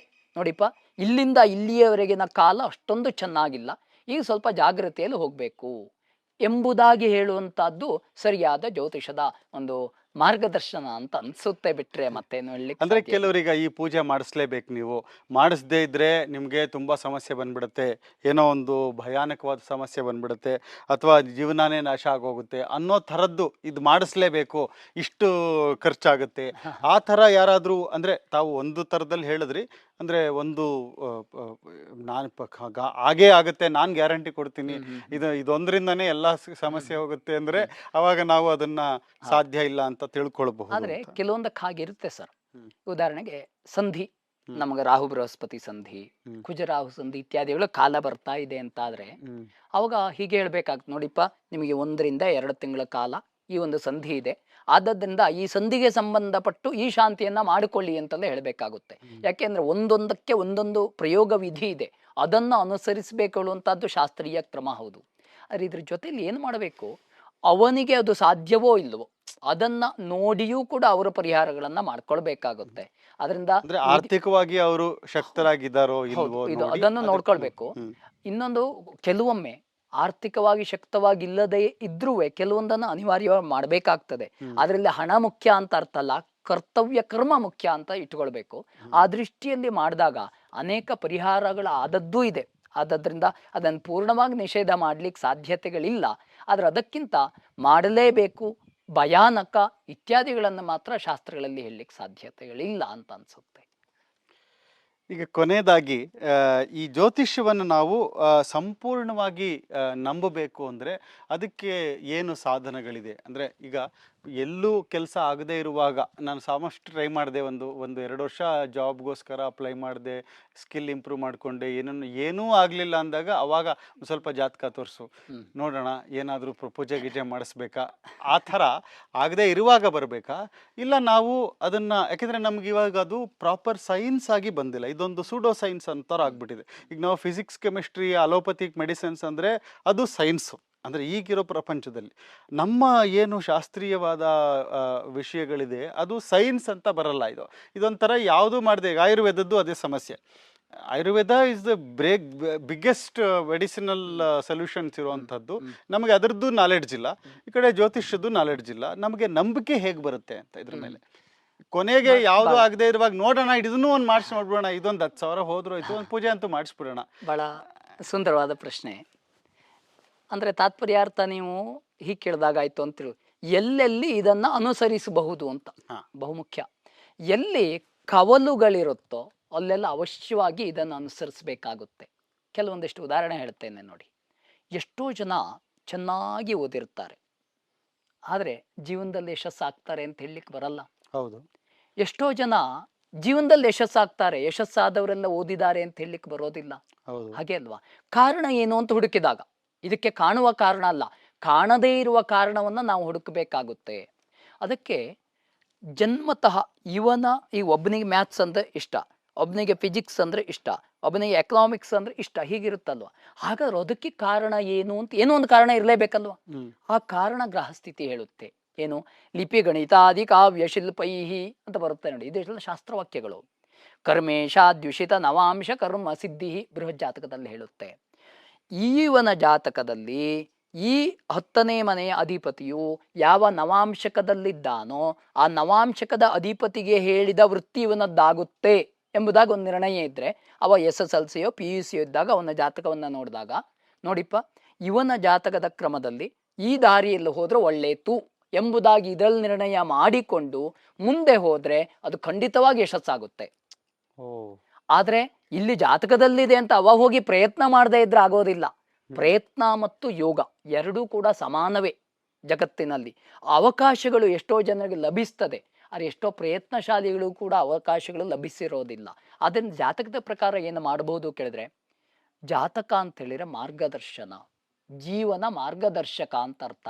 ಈ ದಾರಿಯಲ್ಲಿ ಹೋದ್ರೆ ಇಷ್ಟು ದೂರಕ್ಕೆ ಇಂತಹ ವಸ್ತು ಸಿಗುತ್ತದೆ ಎಂಬುದಾಗಿ ಹೇಗೆ ಹೇಳಬಹುದೋ ಹಾಗೆ ಇದನ್ನ ಅನುಸರಿಸಿದಾಗ ಮಾತ್ರ ಜಾತಕ ಫಲ ಸರಿಯಾಗ್ತದೆ. ಪ್ರಯತ್ನವೂ ಬೇಕು ಮತ್ತು ಈ ಮಾರ್ಗದರ್ಶನವೂ ಬೇಕು ಅಂತ ಅನ್ಸುತ್ತೆ. ಅಂದ್ರೆ ನಾವ್ ಇದನ್ನ ಎಂಡ್ ರಿಸಲ್ಟ್ ಆಗಿ, ಅಂದ್ರೆ ಯಾವ್ದು ಕೆಲಸ ಆಗದೆ ಇರುವಾಗ ಮಾತ್ರ ಇದಕ್ಕೆ ಬರೋದಲ್ಲ, ಇದನ್ನೇ ಮುಖ್ಯವಾಗಿ ವಾಹಿನಿಯಾಗಿ ಇಟ್ಕೊಂಡು, ಅಂದ್ರೆ ಇದ್ರದ್ದು ಒಂದು ಸಪೋರ್ಟ್ ಆಗಿ ಇಟ್ಕೊಂಡು, ಒಂದು ಮಾರ್ಗದರ್ಶನ ಗೈಡೆನ್ಸ್ ಆಗಿ ಇಟ್ಕೊಂಡು, ನಮ್ಮ ಜಾತಕದಲ್ಲಿ ಏನಿದೆ, ನಮಗೆ ಯಾವ ದಿಕ್ಕಿನಲ್ಲಿ ನಾವು ಹೋದ್ರೆ, ಯಾಕೆಂದ್ರೆ ಒಂದು 10-15 ವರ್ಷ ಕಷ್ಟಪಟ್ಟು ಅಲ್ಲಿ ಸಕ್ಸಸ್ ಆಗದೆ ಆಮೇಲೆ ಒದ್ದಾಡೋದಕ್ಕಿಂತ ಇದರ ಒಂದು ಸೈನ್ಸ್ ಆಲ್ರೆಡಿ ಎಸ್ಟಾಬ್ಲಿಷ್ ಆಗಿರೋದ್ರಿಂದ ಯಾರು ಜ್ಞಾನಿಗಳು ಅವ್ರ ಹತ್ರ ಹೋಗಿ ತಿಳ್ಕೊಂಡು ಆಮೇಲೆ ಈ 15 ವರ್ಷ ಕಳೆದ್ರೆ, 15 ವರ್ಷಕ್ಕಿಂತ ಮುಂಚೆನೆ ಇದನ್ನ ನಾವು ಜ್ಯೋತಿಷ್ಯದಲ್ಲಿ ನಿರ್ಣಯ ಮಾಡಿಕೊಂಡು ಆಮೇಲೆ ಮುಂದುವರೆದ್ರೆ ನಮಗೆ ಫಲಕಾರಿ ಅಂತ. ಖಂಡಿತ ಫಲಕಾರಿ. ಮತ್ತೆ ವಾತ ಪಿತ್ತ ಕಫ ಆರೋಗ್ಯದ ದೃಷ್ಟಿಯಲ್ಲಿ ನೋಡಿದಾಗ ಅದರಲ್ಲೂ ಕೂಡ ಇದರಲ್ಲಿ ಹೇಳುತ್ತೆ. ಇವನ ಸ್ವರೂಪಗಳಿದೆ, ಇವನ ಸಂಪೂರ್ಣ ಚರ್ಯೆ ಹೇಗಿದೆ, ಇದೆಲ್ಲವುದನ್ನು ಕೂಡ ಇದರಲ್ಲಿ ನಿರ್ಣಯ ಮಾಡ್ಲಿಕ್ಕಾಗುತ್ತೆ. ನೀವು ಕೇಳದಂತೆ ಒಂದು ಹೇಳಲಿಕ್ಕೆ ಇಚ್ಛೆ ಪಡ್ತೇನೆ. ಬೆಂಗಳೂರಿನಂತ ಮಹಾ ಸಿಟಿಯಲ್ಲಿ ನಾವು ಮೆಜೆಸ್ಟಿಕ್ ಅಲ್ಲಿ ಇದ್ದೇವೆ ಅಂತ ಇಟ್ಕೊಳ್ಳೋಣ. ನಮಗೆ ಒಂದು ಊರಿಗೆ ಹೋಗ್ಬೇಕು, ಇಲ್ಲಿ ಎಲೆಕ್ಟ್ರಾನ್ಸ್ ಇಲ್ಲಿಗೊಂದು ಹೋಗ್ಬೇಕು ಅಂತ ಇಟ್ಕೊಳ್ಳಿ. ನಮಗೆ ಯಾವ ಬಸ್ ಹೋಗುತ್ತೆ ಅಂತ ಗೊತ್ತಿಲ್ಲ. ನಾವಲ್ಲಿ ಒಬ್ಬರು ಇರ್ತಾರಲ್ವ ಮಾರ್ಗದರ್ಶಕರಾಗಿ, ಅವ್ರ ಹತ್ರ ಕೇಳ್ಬೇಕು, ನೋಡಿಪ್ಪ ನನಗೆ ಹೀಗೆ ಇಂಥ ಊರಿಗೆ ಹೋಗ್ಬೇಕು, ಯಾವ ಬಸ್ಸಿಗೆ ಹೋಗ್ಬೇಕು. ಆವಾಗ ಅವ್ರು ಹೇಳ್ತಾರಲ್ವ, ಆ ಮಾರ್ಗದರ್ಶನ ಜ್ಯೋತಿಷದ ಪ್ರಕಾರದಲ್ಲಿ ಹೀಗೆ ತಿಳಿದುಕೊಂಡು ಹೋದ್ರೆ ಖಂಡಿತ ಗುರಿಯನ್ನ ಮುಟ್ಲಿಕ್ಕೆ ಸಾಧ್ಯ ಇದೆ. ಆದದ್ರಿಂದ ಗುರಿ ಮುಟ್ಟಲು ಇದೊಂದು ಸಾಧಕ, ಹೀಗೆ ಹೇಳ್ಬೋದು ಅಂತ ಅನ್ಸುತ್ತೆ. ಇದ್ರ ಜೊತೆಗೆ ಅಂದ್ರೆ ತಾವು ಒಂದು ಒಳ್ಳೆ ಪಾಯಿಂಟ್ ಹೇಳಿದ್ರಿ. ಒಬ್ಬ ವ್ಯಕ್ತಿ ಜೀವನದಲ್ಲಿ ಅದು ಒಂದು ದಾರಿ ತೋರಿಸೋದು, ಮತ್ತೆ ಪ್ರಯತ್ನ ಮತ್ತೆ ಪುರುಷಾರ್ಥ, ಕರ್ಮ, ದೈವ ಮತ್ತೆ ಪುರುಷಾರ್ಥ, ಈ ಮೂರರ ಪಾತ್ರದಲ್ಲಿ ಜ್ಯೋತಿಷ್ಯದ ಪ್ರಾಮುಖ್ಯತೆ ಏನು? ಆದ್ರೆ ನನಗೆ ಜೀವನ ಇದೆ, ನಾನು ಜ್ಯೋತಿಷ್ಯದ ಮೂಲಕ ಅದರದೊಂದು ಸಲಹೆ ತಗೊಂಡು ನಡೆಸಬಹುದು, ಆದ್ರೆ ನಾನು ಎಫರ್ಟ್ ಹಾಕ್ಬೇಕು. ಖಂಡಿತ ಖಂಡಿತ. ಆಮೇಲೆ ನಂದೊಂದು ಕರ್ಮದ ಅಕೌಂಟ್ ಇದೆ, ಅದು ಪ್ರಾಬಬ್ಲಿ ನನಗೆ ತಾವು ಹೇಳೋ ತರ ಅರ್ಥ ಆದ್ರೆ ಅದು ನನಗೆ ಈ ಟೈಮ್ ಸ್ಟ್ಯಾಂಪ್ ಅಲ್ಲಿ ಗೊತ್ತಾಗುತ್ತೆ. ಈ ಒಂದು ಸಮಸ್ಯೆ ಇಂಥ ಕಡೆ ಇದೆ ಅಂತ. ಈಗ ಒಂದೇ ಹೇಳ್ಬೋದು, ಹಿಂದೂ ಮತ್ತು ಮುಂದು ಎರಡನ್ನು ನೋಡ್ಕೊಂಡು ಹೋದ್ರೆ ಮಾತ್ರ ಕೆಲಸ ಆಗುತ್ತೆ. ಹಿಂದೆ ನೋಡುವಂತದ್ದು ಯಾವ್ದ್ರಿಂದ ನಾವು ಬೇರೆ ಯಾವ್ದು ದಾರಿ ಇಲ್ಲ. ಅಂದ್ರೆ ನಾವು ಕಾರ್ ಡ್ರೈವ್ ಮಾಡುವಾಗ ಪೂರ್ವ ಭವೇ ಸದಾದಿ ಯತ್ತಸ್ಯ ಭಕ್ತಿಂ ಸಮಭಿವ್ಯನಕ್ತಿ, ನಾವು ಜನ್ಮಾಂತರನ ಒಪ್ಪಿಕೊಂಡು ಬಂದವರು. ನಾವು ಹಿಂದಿನ ಜೀವನದಲ್ಲಿ ಹಿಂದಿನ ಜನ್ಮದಲ್ಲಿ ಮಾಡಿದ ಕ್ರಮ ಈಗ ಫಲ ಬರ್ತದೆ ಅಂತ ನಾವು ಒಪ್ಪಿಕೊಳ್ಳುವವರು. ಒಪ್ಕೊಳ್ಳೋದೇ ಇದ್ರೆ ನಾವು ಇವತ್ತು ಇರ್ಲಿಕ್ಕೆ ಸಾಧ್ಯ ಇಲ್ಲ, ನಿನ್ನೆ ಇಲ್ಲ ಅಂದ್ರೆ ಇವತ್ತು ಇರ್ಲಿಕ್ಕೆ ಸಾಧ್ಯ ಇಲ್ಲ. ಆದ್ರೆ ನಿನ್ನೆಗೂ ಮತ್ತು ನಾಳೆಗೂ ಒಂದು ಸಂಬಂಧ ಇದೆ ಎನ್ನುವಂತಹದ್ದನ್ನು ಈ ಶಾಸ್ತ್ರ ತೋರಿಸಿಕೊಡುತ್ತೆ. ಅದರಿಂದ ಮುಂದಿನ ಗುರಿಗೂ ಮತ್ತು ಹಿಂದಿನ ಗುರುವಿಗೂ ಎರಡನ್ನೂ ಕೂಡ ಜೋಡಿಸುವ ವ್ಯವಸ್ಥೆಯನ್ನ ಈ ಶಾಸ್ತ್ರ ಎಂಬುದಾಗಿ ಇಟ್ಕೊಳ್ಬಹುದು ಅಂತ ಅನ್ಸುತ್ತೆ ನನಗೆ. ಅದ್ಭುತವಾಗಿ ತಿಳಿಸ್ಕೊಟ್ರಿ. ಈಗ ಕೊನೆಯದಾಗಿ ಒಂದು ಪಾಯಿಂಟ್ ನೀವು ತುಂಬ ಚೆನ್ನಾಗಿ ಹೇಳಿದ್ರಿ, ಅಂದರೆ ಜೀವನಕ್ಕೆ ಮಾರ್ಗದರ್ಶನ ಈ ಒಂದು ಜ್ಯೋತಿಷ್ಯ ಅಂತ. ಅದೇ ಥರ ಇವಾಗ ಅದು ಕಂಟ್ರೋಲ್ ಆಗಿದೆಯಾ ಅಂತ, ಯಾಕೆಂದರೆ ನಮ್ಮ ಜೀವನನ ಕಂಟ್ರೋಲ್ ಮಾಡ್ತಿರೋದು ಜ್ಯೋತಿಷ್ಯನ ಅಥವಾ ಮಾರ್ಗದರ್ಶನನ ಅದು ಅಂತ? ಖಂಡಿತ ಜೀವನವನ್ನು ಕಂಟ್ರೋಲ್ ಮಾಡೋ ಜ್ಯೋತಿಷ ಅಂತ ಆಗ್ಲೇಬಾರ್ದು. ಯಾರ ಜೀವನವು ಯಾರ ಕಂಟ್ರೋಲಲ್ಲೂ ಹಾಗಲ್ಲ. ಅವನು ಸ್ವಯಂ ಸಿದ್ಧವಾದಂತಹ ಆತ್ಮವಿಶ್ವಾಸವುಳ್ಳಂತಹ ಜೀವನ ಆಗಬೇಕಷ್ಟೇ ಬಿಟ್ಟರೆ ಯಾವುದರಿಂದೆಲ್ಲ ಕಂಟ್ರೋಲ್ ಮಾಡ್ಲಿಕ್ಕೆ ಸಾಧ್ಯವಿಲ್ಲ, ಮಾಡಲೂಬಾರ್ದು, ಅದು ತಪ್ಪು. ಮಾರ್ಗದರ್ಶನ ಹೇಳೋದೇ ಸತ್ಯ ಅಂತ, ಮಾರ್ಗದರ್ಶನ ಹೇಳುವಂಥದ್ದೇ ವಿಷಯ. ಅದಿಲ್ಲದೆ ಇದ್ದರೆ ಇನ್ನೊಬ್ಬರ ಕಂಟ್ರೋಲಲ್ಲಿದ್ದರೆ ನಾವು ತಿಳಿದಲ್ಲಿ ಹೋಗ್ಲಿಕ್ಕೆ ಸಾಧ್ಯತೆಗಳಿಲ್ಲ. ಕೇವಲ ಆತ್ಮವಿಶ್ವಾಸ ಇದೆ ಅಂತ ತಿಳಿದ್ರೆ ದಿಕ್ಕು ತಪ್ಪಬಹುದು, ದಿಕ್ಕೂ ತಪ್ಪಬಾರದು, ನಮ್ಮ ಗುರಿಯನ್ನೂ ತಲುಪಬೇಕು. ಇವೆರಡೂ ಬೇಕಾದ್ರೆ ಈ ಶಾಸ್ತ್ರದ ಸಹಾಯವನ್ನು ಪಡಿಬೇಕು. ಅದೇ ರೀತಿ ದೈವ ಸಹಾಯ ಬೇಕೆ. ಈ ಎರಡನ್ನು ಈ ಮಾರ್ಗದಲ್ಲಿ ಹೋದ್ರೆ ಏನಾಗುತ್ತೆ, ದೈವ ಸಹಾಯ ಅಂತ ಅರ್ಥ. ದೈವ ಸಹಾಯ ಸಿಗುತ್ತೆ ನಮಗೆ, ಆದ್ರಿಂದ ಈ ಪ್ರಯತ್ನ ಮಾಡಬೇಕು ಅಂತ ಅನ್ಸುತ್ತೆ. ಅದರಿಂದ ದಿಕ್ಕು ದಾರಿ ಎರಡೂ ಕೂಡ ತಪ್ಪಬಾರದು. ಕಾಲ ತ್ರಿಪ್ರಶ್ನ ಅಂತಿದೆ, ದೇಶ ದಿಕ್ಕು ಕಾಲ ಅಂತ. ಕಾಲವನ್ನೂ ತಪ್ಪಬಾರದು, ದಿಕ್ಕನ್ನೂ ತಪ್ಪಬಾರದು, ಮತ್ತು ಗುರಿಯನ್ನೂ ತಪ್ಪಬಾರದು. ಈ ಮೂರಕ್ಕೂ ಈ ಶಾಸ್ತ್ರ ಪೂರಕ ಅಂತ ಹೇಳ್ಬೋದು. ಅಂದರೆ ಜ್ಯೋತಿಷ್ಯ ಶಾಸ್ತ್ರದ ಒಂದು ಪ್ರಾಮುಖ್ಯತೆ ಏನು ನಮಗೆ ಇವತ್ತಿನ ಪ್ರಸ್ತುತ ಕಾಲದಲ್ಲಿ ಅಂತ ತಿಳಿಸ್ಕೊಟ್ಟಿರ್ತಾವು. ಈ ಜ್ಯೋತಿಷ್ಯದ ಬಗ್ಗೆ ಏನಾದರೂ ತಮ್ಮ ಸಂದೇಶ, ಯಾಕೆಂದರೆ ಬಹಳಷ್ಟು ಜನ ಯಂಗ್ಸ್ಟರ್ಸ್ಗಳಿಗೆ ಏನಂದರೆ ಇದು ಎಲ್ಲ ವಯಸ್ಸಾದವರಷ್ಟೇ ಯೂಸ್ ಮಾಡೋವಂಥದ್ದು.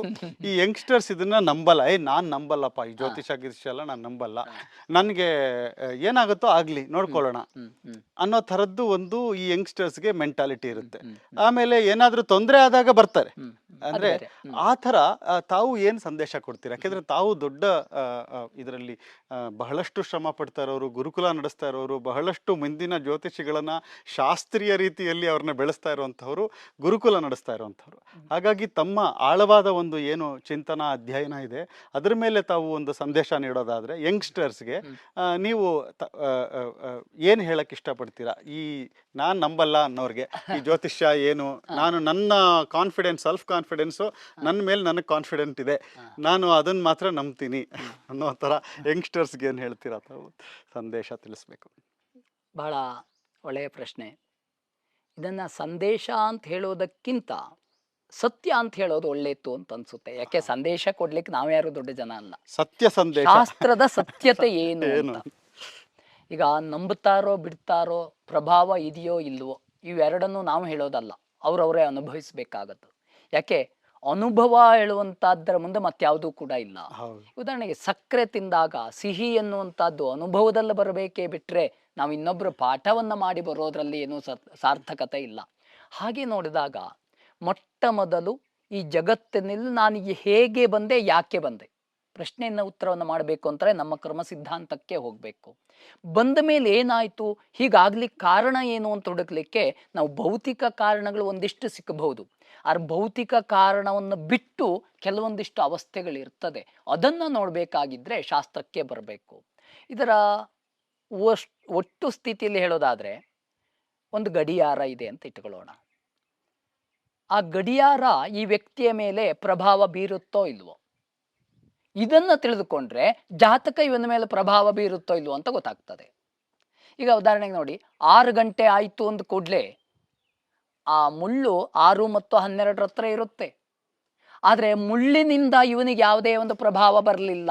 ನಾನು ಇದನ್ನು ಯಾಕೆ ಹೇಳ್ತಾ ಇದ್ದೇನೆ ಕೇಳಿದ್ರೆ, ನಮ್ಮ ಭಾರತೀಯ ಶಾಸ್ತ್ರವನ್ನ ಎಲ್ಲವುದನ್ನು ಆಧುನಿಕ ವಿಜ್ಞಾನದ ಜೊತೆಯಲ್ಲಿ ಜೋಡಿಸಬೇಕು ಎನ್ನುವಂತಹ ಕರ್ಮಕ್ಕೆ ಯಾರೂ ಹೋಗಬೇಡಿ. ಭಾರತೀಯ ವಿಜ್ಞಾನ ಪರಂಪರೆಯೇ ಬೇರೆ, ಇದನ್ನ ನೋಡಿರುವ ದೃಷ್ಟಿಯೇ ಬೇರೆ.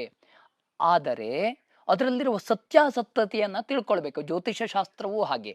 ಅದಕ್ಕೆ ಹೇಳ್ತಾ ಇರುವ ಉದಾಹರಣೆ, 6 ಗಂಟೆ ಎನ್ನುವಾಗ ಆ ಮುಳ್ಳು ಅಥವಾ ಆ ಗಡಿಯಾರ, ಆ ಸೆಕೆಂಡು ಅಥವಾ ನಿಮಿಷ ಹೇಳುವಂತಹ ಆ ವಸ್ತು ಇವನ ಮೇಲೆ ಪ್ರಭಾವ ಬೀರಲಿಲ್ಲ. ಆ ಕಾಲ ಎನ್ನುವಂಥ ಜ್ಞಾಪಕತ್ವ ಇವನಿಗೆ ಬಂದಿದೆ. ಅದು ಪ್ರಭಾವ ಆಗ್ತದೆಯೋ ಇಲ್ವೋ?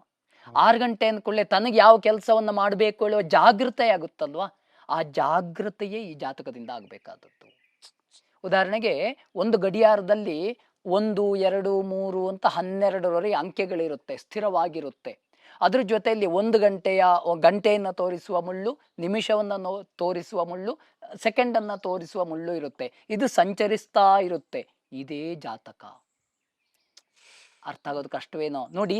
ಇಡೀ ಪ್ರಪಂಚ ಹೇಳುವಂತಹದ್ದು ಒಂದು ವೃತ್ತಾಕಾರದಲ್ಲಿ ಅಶ್ವಿನಿ, ಭರಣಿ, ಕೃತ್ತಿಕ ಎನ್ನುವಂತಹದ್ದು 27 ನಕ್ಷತ್ರಗಳಿದೆ ಅಲ್ಲ, ಅದು 1, 2, 3 ಸಂಖ್ಯೆಗಳಿದ್ದಂತೆ.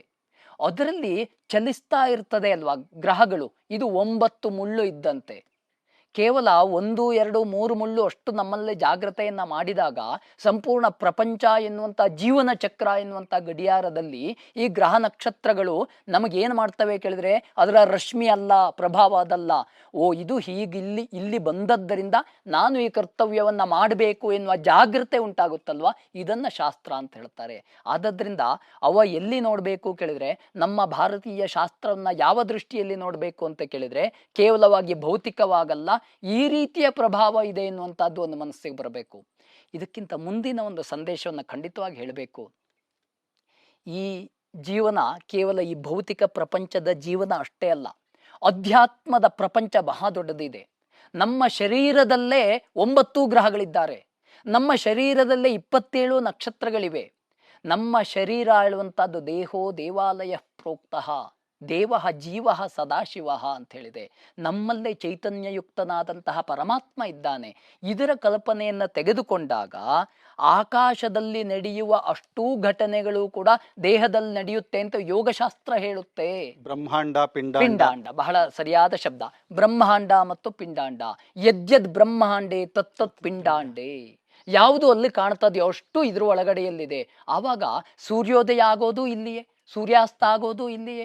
ಆದದ್ರಿಂದ ಇದರ ಪ್ರಭಾವವನ್ನ ಕೇವಲ ಭೌತಿಕ ದೃಷ್ಟಿಯಲ್ಲಿ ನೋಡದೆ ಋಷಿ ದೃಷ್ಟಿಯಲ್ಲಿ ನೋಡಿದಾಗ ನಮಗಿದರ ಪ್ರಭಾವ ಖಂಡಿತವಾಗಿ ಕಂಡುಬರುತ್ತೆ. ಅವರು ಜಾತಕದಂತೆ ಅಥವಾ ಜಾತಕದ ಗ್ರಹಸ್ಥಿತಿಯಂತೆ ವೇದೋಕ್ತ ಕರ್ಮಾಂಗದ ಕ್ರಮದಂತೆ ನಡೆದುಕೊಂಡು ಹೋದ್ರೆ ದೇಹಕ್ಕೂ ಜೀವಕ್ಕೂ ಇಬ್ಬರಿಗೂ ಕೂಡ ಅನುಕೂಲ. ನಾವು ಕೇವಲ ಇವತ್ತಿನ ಭೌತಿಕ ದೃಷ್ಟಿಯಲ್ಲಿ ನೋಡಿದಾಗ ಜೀವಕ್ಕೆ ಅನುಕೂಲ ಅಂತ ಹೇಳಲಿಕ್ಕೆ ಬರಲ್ಲ. ದೇಹಕ್ಕೆ ಅನುಕೂಲ ಆಗಿರಬಹುದು, ಆದರೆ ಜೀವಕ್ಕೂ ಅನುಕೂಲ ಆಗುವಂತಹದ್ದು ಯಾವುದು ಕೇಳಿದ್ರೆ ಈ ಶಾಸ್ತ್ರ. ಯಾಕೆ? ಜೀವಕ್ಕೆ ಕಾರಣ ಕರ್ಮ ಸಿದ್ಧಾಂತ. ಕರ್ಮ ಸಿದ್ಧಾಂತವನ್ನ ತೊಳೆದು ಇವತ್ತಿನ ಉತ್ತಮ ಕೆಲಸಗಳಿಂದ ಉತ್ತಮವಾದಂತಹ ನಮ್ಮ ಮುಂದಿನ ಫಲವನ್ನ ಪಡೆದುಕೊಂಡ್ರೆ ನಮಗೆ ಬೇಕಾದಂತಹ ಗತಿ ಖಂಡಿತವಾಗಿ ಸಿಕ್ಕೀತು. ಆದದ್ರಿಂದ ಭಸ್ಮೀಭೂತಸ್ಯ ದೇಹಸ್ಯ ಪುನರಾಗಮನಂ ಕುತಃ ಅಂದ್ರೆ ಈ ದೇಹ ಒಂದೇ ಸತ್ಯ, ದೇಹದ ನಂತರ ಏನೂ ಇಲ್ಲ ಎನ್ನುವಂತಹ ವಾದ ಬುಡದಿಂದಲೂ ಇತ್ತು, ಚಾರ್ವಾಕರು ಅಂತ ಹೇಳ್ತಾರೆ. ಆದರೆ ನಮ್ಮ ಸಿದ್ಧಾಂತ ಹಾಗೂ ಹೊರಟಿದ್ದಲ್ಲ. ಹಿಂದಿನ ಮತ್ತು ಮುಂದಿನ ಗತ್ಯನೂಕಂಚ ಚಿಂತ್ಯಂ ಬೃಹಜ್ಜಾತಕದಲ್ಲಿ ಬರುತ್ತೆ. ಗತಿ ಅಂದ್ರೆ ಮುಂದೆ, ಅನೂಕ ಅಂದ್ರೆ ಹಿಂದೆ. ನಾವು ಎಲ್ಲಿಂದ ಬಂದ್ವಿ, ಎಲ್ಲಿಗೆ ಹೋಗ್ಬೇಕು, ಈ 2 ಲಕ್ಷ್ಯವನ್ನ ಇಟ್ಟುಕೊಂಡ್ರೆ ನಮ್ಮ ಶಾಸ್ತ್ರಗಳು ಸರಿಯಾದ ಮಾರ್ಗದರ್ಶನವನ್ನ ಮಾಡ್ತವೆ ಎಂಬುದಾಗಿ ಹೇಳಬಹುದು ಅಂತ ನನಗೆ ಅನಿಸುತ್ತೆ. ನಾಗೇಶ್ ಭಟ್ರೆ ತುಂಬ ಅದ್ಭುತವಾಗಿ ತಿಳಿಸ್ಕೊಟ್ರಿ ಈ ಎಲ್ಲ ವಿಷಯಗಳು. ಅಂದರೆ ಇದೊಂದು ಕಾಂಪ್ಲಿಕೇಟೆಡ್ ಸಬ್ಜೆಕ್ಟ್ಸ್ ಇದು. ಅದನ್ನು ನಮಗೆ ಅಟ್ಲೀಸ್ಟ್ ಆ ಒಂದು ಈ ಯಾರು ವಿಡಿಯೋ ನೋಡಿರ್ತಾರೆ ಪಾಡ್ಕಾಸ್ಟು ಅವ್ರಿಗೆ ಒಂದಂತೂ ಸಾಧ್ಯ, ಇದರಿಂದ ಇಂಟ್ರೆಸ್ಟ್ ಬರೋಕ್ಕೆ ಸಾಧ್ಯ ಆಗುತ್ತೆ. ಜ್ಯೋತಿಷ್ಯ ಒಂದು ಎಕ್ಸ್ಟ್ರಾಡಿನರಿ ಮ್ಯಾಥಮೆಟಿಕ್ಸ್ ಇದು, ಇದರಲ್ಲಿ ಇಷ್ಟೊಂದೆಲ್ಲ ಬ್ರಾಂಚಸ್ಗಳಿದೆ ತಾವು ಹೇಳಿದ್ರಿ. ಹಾಗಾಗಿ ಒಂದು ಇಂಟ್ರೆಸ್ಟ್ ಬಂದು ನಮ್ಮದೇ ಜಾತಕನ ನಾವು ಸ್ಟಡಿ ಮಾಡೋಕ್ಕೆ ಸ್ಟಾರ್ಟ್ ಮಾಡಿದ್ರೆ ಇನ್ನೂ ಹೆಚ್ಚು ನಮಗೆ ಅದೊಂದು ಮಾರ್ಗದರ್ಶನ ಕೊಡುತ್ತೆ ಅಂತ ಒಂದು ಅದ್ಭುತವಾದ ವಿಷಯಗಳನ್ನು ತಿಳಿಸ್ಕೊಟ್ರಿ. ಇನ್ನೂ ತುಂಬ ಇದೆ ತಮ್ಮ ಹತ್ರ. ನಾನಿದು ಬರೀ ಇದು ಮೊದಲನೇದು ಒಂದು ಸಂವಾದ, ಇಂಟ್ರಡಕ್ಟರಿ ಲೆವೆಲಲ್ಲಿ ಬರೀ ವಿಷಯ ತಿಳ್ಕೊಳ್ಳೋದಕ್ಕಷ್ಟೇ ತಮ್ಮ ಜ್ಞಾನವನ್ನು ಇಲ್ಲಿ ಬೆಳೆಸ್ಕೊಂಡಿರೋದು. ಇನ್ನೂ ಅನೇಕ ವಿಷಯಗಳು ಆರೋಗ್ಯಕ್ಕೆ ಕುರಿತಾಗಿ, ಯಾಕೆಂದರೆ ನಮ್ದು ಇರೋದೇ ಚಾನಲ್ ವೇದಿಕ್ ವೆಲ್ನೆಸ್. ಹಾಗಾಗಿ ಇಲ್ಲಿ ನಮಗೆ ಆಯುರ್ ಜ್ಯೋತಿಷ್ಯ ಯಾಕೆಂದರೆ ಮುಖ್ಯವಾಗಿ ನಮಗೆ ಒಂದು ತಕ್ಷಣದ ಪ್ರಾಬ್ಲಮ್ ಎಲ್ಲರಿಗೂ ಇರೋದು ಅಂತಂದರೆ ಒಂದು ದೇಹದ ಆರೋಗ್ಯ ಮತ್ತು ಮಾನಸಿಕ ಆರೋಗ್ಯ. ಹಾಗಾಗಿ ಇದೆರಡಕ್ಕೂ ನಮಗೆ ಜಾತಕದಿಂದ ಏನೇನು ಉಪಾಯಗಳಿದೆ ತಿಳ್ಕೊಂಡು ಹೇಗೆ ನಮ್ಮ ಆರೋಗ್ಯನ ಬೆಳೆಸ್ಕೊಳ್ಬಹುದು, ಹೇಗೆ ಲವಲವಿಕೆಯಿಂದ ಇರ್ಬೋದು, ಹೇಗೆ ಹೆಚ್ಚು ನಗ್ನಗ್ತಾ ಇರ್ಬೋದು, ಅದನ್ನೆಲ್ಲ ತಮ್ಮಿಂದ ತಿಳಿಸ್ಕೊಳ್ಬೇಕಾಗಿದೆ. ಬಹಳ ಇನ್ನು ಮುಂದೆ ಇನ್ನೂ ಹೆಚ್ಚು ಪಾಡ್ಕಾಸ್ಟ್ ಮಾಡೋದು ಇದೆ ತಮ್ಮಿಂದ. ಇಷ್ಟೆಲ್ಲ ತಮ್ಮ ಸಮಯನ ಕೊಟ್ಟಿದ್ದಕ್ಕೆ ಬಹಳ ಬಹಳ ಧನ್ಯವಾದಗಳು. ತುಂಬ ಥ್ಯಾಂಕ್ಸ್. ಯಥಾವಕಾಶವಾಗಿ ಅದರ ಬಗ್ಗೆ ವಿಚಾರವನ್ನು ಮಾಡೋಣ. ತಮಗೆಲ್ಲರಿಗೂ ಕೂಡ ವಂದನೆಗಳು, ಧನ್ಯವಾದಗಳು. ಸೊ ವೀಕ್ಷಕರೇ, ನೋಡಿದ್ರಿ ವೇದಿಕ್ ವೆಲ್ನೆಸ್ನಲ್ಲಿ ಜ್ಯೋತಿಷ್ಯದ ಬಗ್ಗೆ ಒಂದು ಸರಿಯಾದ ಜ್ಞಾನ ಈ ವಿಡಿಯೋಯಿಂದ ಸಿಕ್ಕಿದೆ ಅಂತ ನಾನು ತಿಳ್ಕೊಳ್ತೀನಿ. ಇನ್ನು ಅನೇಕ ವಿಷಯಗಳು, ಈ ಥರ ರೋಚಕವಾದ ವಿಷಯಗಳು ಮುಂದೆ ಬರ್ತಾ ಇದೆ. ಇದೇ ಥರ ಈ ವೇದಿಕ್ ವೆಲ್ನೆಸ್ ಚಾನಲ್ನ ನೋಡ್ತಾ ಇರಿ, ಲೈಕ್ ಮಾಡಿ, ಶೇರ್ ಮಾಡಿ, ಸಬ್ಸ್ಕ್ರೈಬ್ ಮಾಡಿ. ಹೆಚ್ಚು ಜನರಿಗೆ ನಮ್ಮ ಶಾಸ್ತ್ರ ತತ್ವಗಳು ಸರಿಯಾದ ಜ್ಞಾನಿಗಳಿಂದ ತಿಳಿಸಲಿ ಅನ್ನೋದೇ ನಮ್ಮ ಉದ್ದೇಶ. ಹಾಗಾಗಿ ಹೆಚ್ಚು ಜನರಿಗೆ ಇದನ್ನು ಶೇರ್ ಮಾಡಿ. ಜ್ಯೋತಿಷ್ಯನ ನಾವು ನಂಬಬೇಕು, ನಾವು ನಂಬದೇ ಇದ್ರೆ ಇನ್ಯಾರು ನಂಬಬೇಕು ಹೇಳಿ. ಹಾಗಾಗಿ ಪ್ರತಿಯೊಬ್ಬರು ಈ ವಿಡಿಯೋನ ಶೇರ್ ಮಾಡಿ ಅಂತ ಹೇಳ್ತಾ, ಈ ವಿಡಿಯೋ ಪೂರ್ತಿ ನೋಡಿದ್ದಕ್ಕೆ ತಮ್ಮೆಲ್ಲರಿಗೂ ಧನ್ಯವಾದಗಳು.